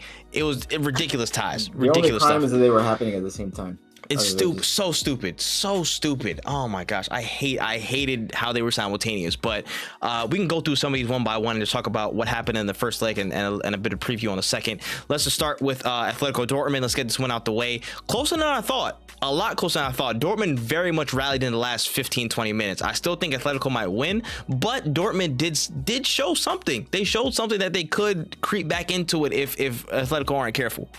I mean, did anyone watch that game? I saw the end of it though. I saw the end of it. Yeah, I saw the brand header at the end. Yeah, everybody watched that game with undivided attention. With undivided attention, no. I didn't even have it on as a second screen. Yeah, I watched the last half, but I didn't start paying attention to the last like 20-25 minutes because Dortmund actually started picking it up. So I was like, oh, you know what? Fair play. I think personally they showed a good amount of strength and actual threat to Atletico in like the last, again, 15-20 minutes to really say they could get something out of the reverse fixture. And I mean, they were always going to be competitive. Like, Atletico is not a far superior team to Dortmund at all. But I thought they would have had a lot more difficulties of breaking through their defensive unit and stuff like that. But they found chances very, very well, just putting them away that they couldn't. And again, obviously the Julian Brandt chance is going to be top of that list. But they got a shot. And I think they're at home this time. Yeah, second leg at the Signal Iduna. I think they have a shot. It could be a big, like, it's gonna be prime Simeone bus, of course. Without question. So if Dortmund gets an early goal or a goal in the first half, then that tie just suddenly becomes box office, and we'll see what happens. But I worry it might be a snooze fest because of just how Atletico is probably gonna approach the game. But we'll see, man. It's everything to play for. Yeah, at least we're getting the damn veggies out the way on Tuesday. You know what I'm saying? Well, tomorrow, literally, as of this recording, to get that out ahead of the more exciting ones. But yeah, Barcelona PSG, the reverse fixture, and that ended up 3-2. Barcelona put out I think a really strong performance. PSG had their moments as well, but for everybody across the board, I think we're favoring Barcelona at this point. Taking it back home to Camp Nou is like, you know what I mean? Yeah, PSG had like 3 good minutes in the whole match. Yeah, but they were very, very bad. Just so disorganized, just no rhythm to any of their play. Like Barcelona dictated the match in Paris, which I didn't expect to happen. And they're a much more organized team than they were like 2 months ago. I agree. Like they really ever since Xavi announced he was leaving, they locked in. Really fixed up their act. They said, so please. I think it would be really surprising if they don't make it to the semifinals at this point. I agree. Pretty much consistent all around the board. We all agree with that. Now, fairs. Yep. What's it called? Bayern Arsenal at the Allianz. This is gonna be emotional as fuck for me, brother. Again, the first game ended in a 2-2 draw. Again, mid blocks are my absolute kryptonite. Arsenal's kryptonite. I hate that shit so much. We got caught out over the top. Sane absolutely was cooking us. Gnabry was catching on to things. Like, it was very tough to adjust to. I think at points during the second half we did adjust, but the Bayern Munich are still Bayern Munich on paper in individual quality. They'll still have those moments. I thought we started the game very well, but I think we got a bit too overzealous, and I think those little hits over the top start to counter. A little bit of miscommunication with the first goal. I don't know what the hell was happening with Raya running all the way up like a headless chicken. You know what I'm saying? Kiwior not catching the pass back from Gabriel, and then everything going to shit from there. Kiwior was getting spun by Sonny. Bro, Kiwior was getting. Listen, no disrespect to my guy, but he turned into his wife, brother. He was turned into a straight professional twerker, bro. He was getting absolutely murdered. He was getting murderized out there, brother. I apologize, dog. Sane was tearing him a new one. I understand why he was benched the game after, but it was rough. But yeah, this game I think will be a little bit different because the onus is on them to attack since they're home. I think maybe that gives us a little bit more time to be a bit more conservative, have a bit more compact block, which I hope is the case, and be a bit more effective on counters. Martinelli's the key for this game for me. Martinelli's the key. If we want to have any success at winning this tie, he needs to be prepared for all and any counterattacking situations. He has to be the spark plug for us, in my opinion, or else none of the stuff that we're going to do is going to be as effective. You know what I'm saying? Again, we're tracking our runners.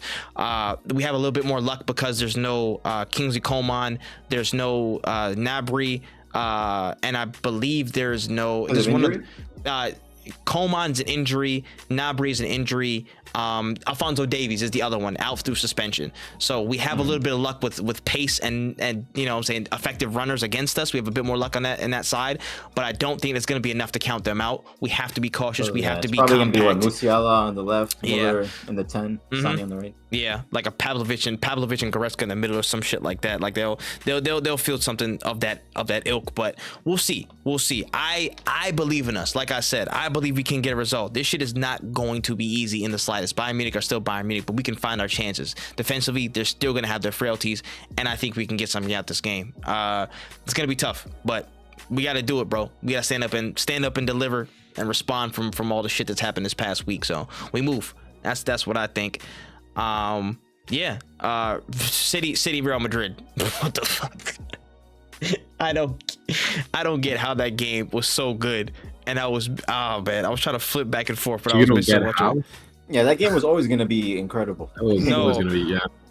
Okay, let me clarify. I don't get how it was that good that fast. You know what I mean? Like, they picked up I was trying to pay attention to our game, but then this shit's happening in the other eye, and I'm like, what the fuck is going on over there? I mean, you have two teams who their ethos is always to just go for it, and then both teams have some of the best attackers in the world. So I mean, you're gonna get a lot of goals. I think that was like one of some of the best. That was probably some of the best consecutive finishes I've ever seen at a game, like in the Champions League, bro.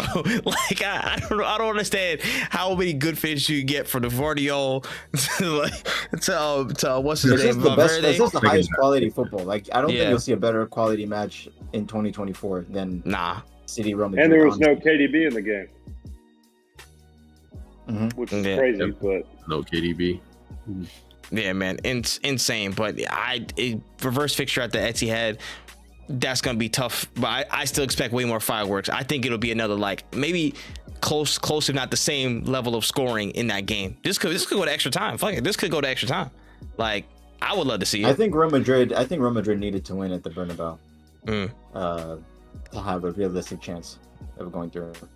Yeah, now we'll see though. But that's definitely gonna be. I was content with the draw for sure. I mean, obviously we were winning, but some things you just can't help. You know, like Valverde's freak volley from ridiculous ball striking demon, bro. I don't understand it. I don't get how good of a finisher he is. It makes no sense. But yeah, we'll see. We'll see what happens with those legs. But they're definitely. In those predictions. But real quick, let's get to the Yank Picks. Let's talk about our Yank Picks for the week. Y'all load them up in y'all minds and start talking about those. Damn. Yeah, Gene, go ahead. Player of the week, Cole Palmer. Fraud of the week, Van Dijk for falling on his booty, watching, just praying that ball didn't go in, and Robertson saving his ass. So that's it. Fairs. All right, I can go. My player of the week, obviously Cole Palmer. I'm doing frauds of the week, and I'm giving it to both Liverpool and Arsenal. Yeah. I'll go quickly. I was gonna say Cole Palmer as well, but just to change it up a little bit, I mean, I probably would say Palmer, but I'll give some mention to Ollie Watkins as player of the week. Sick.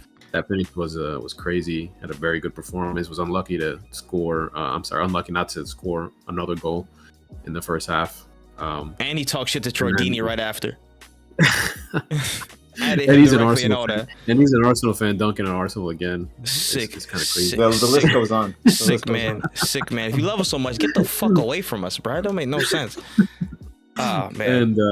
And then my frauds of the week, Liverpool and Arsenal. I agree with Phil on that. Yeah, mine's gonna be quick. I echo the same as Phil. Player of the week is definitely Cole Palmer. Score 4 goals, move like that. You got to be player of the week. And my fraud of the week, hold the cup up together. Liverpool and Arsenal pulled together again. You know what I mean? Yes. never separated. Oh my goodness, it's just shameful week in a title race. Handed control of the city. Shambolic, and we move. Chase, what you got? Of course, Cole Palmer is my player of the week. You guys never had a doubt in your mind there. And then fraud of the week, I went with Van de Ven to get him put on skates twice like that. Basically, in like a span of 90 seconds, I think it was, Has Yeah, to they're be. still showing the replay of Has the to first. be, bro. Bro, went from He was on his ass again.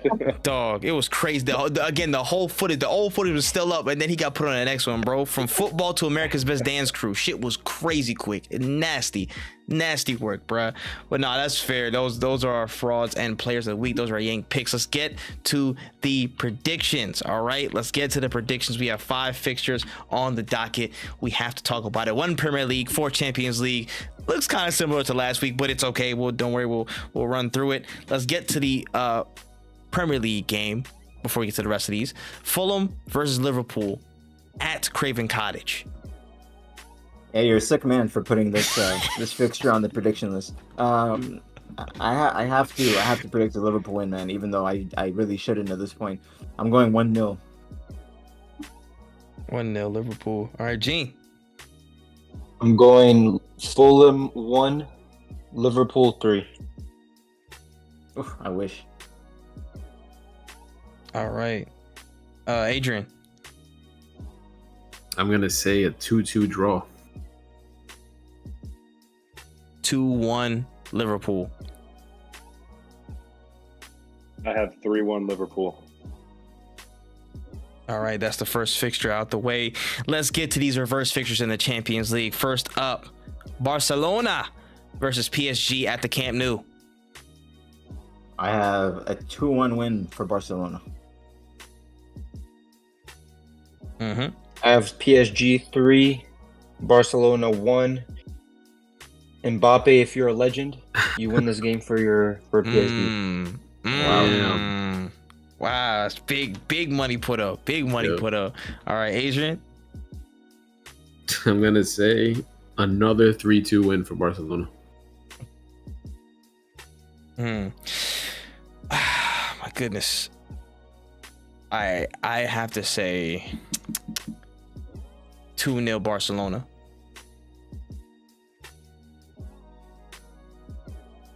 I have 2-1 PSG. Do I have to give who would win in extra time, or does that just count as a PSG win? Who is counting it? Who is winning the tie? Then if you're gonna go 2-1 PSG. So 2 was winning the tie, or who's? Because if it would be 2-1, they'd go to extra. I guess time. you could say 2-1 is your 2-1 PSG is your like 90 minute And prediction. do they win on pens? If you're not saying an extra time score, if you're not saying an extra time score, then what else are you saying? Okay, I see what you mean. Okay, Barcelona on pens. Okay, so you're saying 2-1 PSG, and then Barcelona wins on pens. Man, that's a riveting prediction. Well, that's assuming they go to pens because it could be an extra time winner. Yeah. Right? Yeah, that's a riveting prediction. The amount of the variables. Yeah. So you're saying Barcelona wins the tie. Yeah, but they lose the. Yeah, Wait, I was wondering though, should we allow just maybe like he says 2-1 PSG and maybe your like 90 minutes prediction is what counts for your points, and then maybe just to be like maybe it doesn't count against it, whatever he predicts that happens after the 90 minutes. Would that be fair? Or I think it should be. I think of it in gambling terms. It should be a 90-minute prediction. So if it's 2-1, I predicted 2-1 PSG. If Barcelona wins in penalties like I predicted, it shouldn't affect my score. But I think Barcelona. We all agree on that. And then so if Barca does win on penalties, you get absolutely nothing bonus. Yeah, I'm just going to talk a lot of shit. All right, that's fair. Okay. Yeah. I'll write that down. I'll pen that in. Oh my goodness, this fucking parlay ass terminology and shit, trying to multi-legged. Jesus. All right, let's go on to the next one. We got Dortmund Atletico at the Signal Iduna Park. I have a 1-1 draw. And 1-1 draw. All right. I have a draw also. Dortmund 2, Atletico 2. 2-2 draw. Okay. Adrian. Yeah, I'm also thinking a 1-1 draw.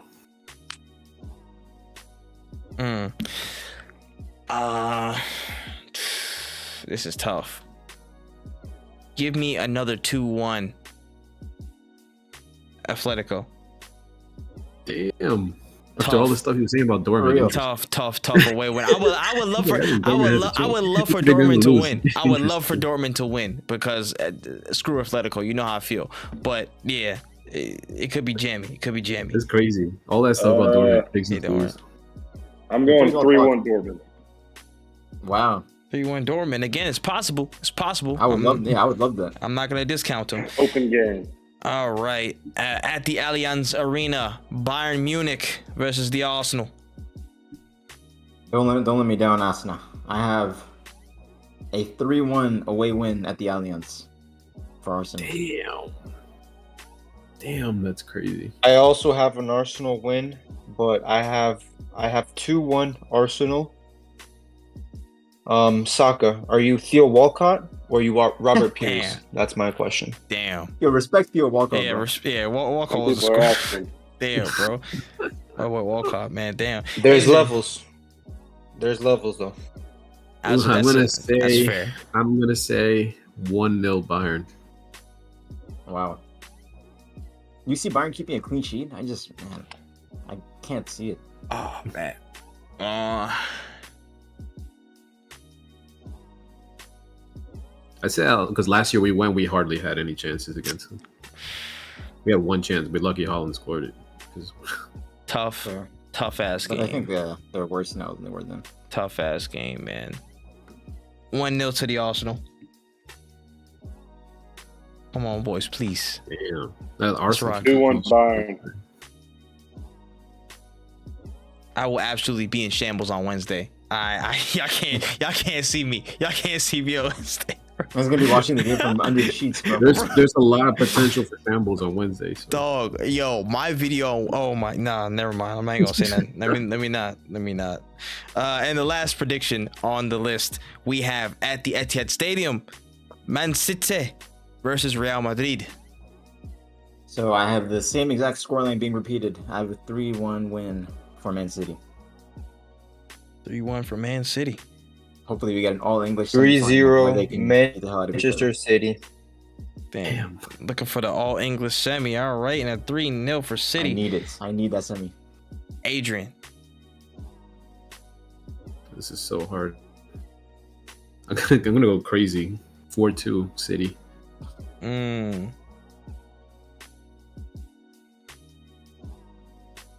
I am going to go not as crazy. 3-2 City. I've got 3-1 City. And those are our predictions. We will keep them in the tuck. No use of a mute this week. I guess that just passes by. I guess.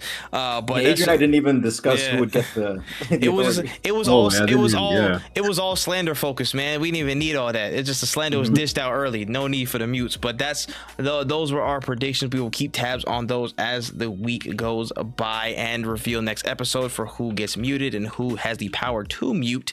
But it's time to say goodbye, ladies and gentlemen, for this episode of Yanks Talk Ball. 1 word outro, okay? Say the word, please. Just say 1 word, or give me a hand signal too if you need it. All right, just give me the ASL if you need to. There, we'll start with Gene.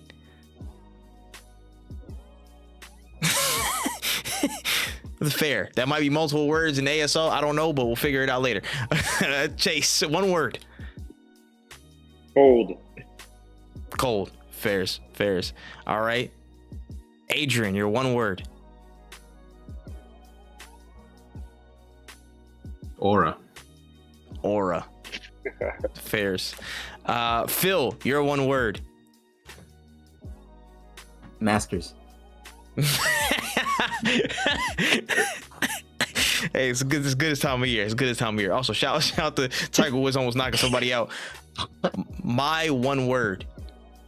Help. All right, and that's all we got. We go peace out after this eventful week of football. We will be back next week. This has been Yank Talks Ball, but we'll talk to you all soon. Peace.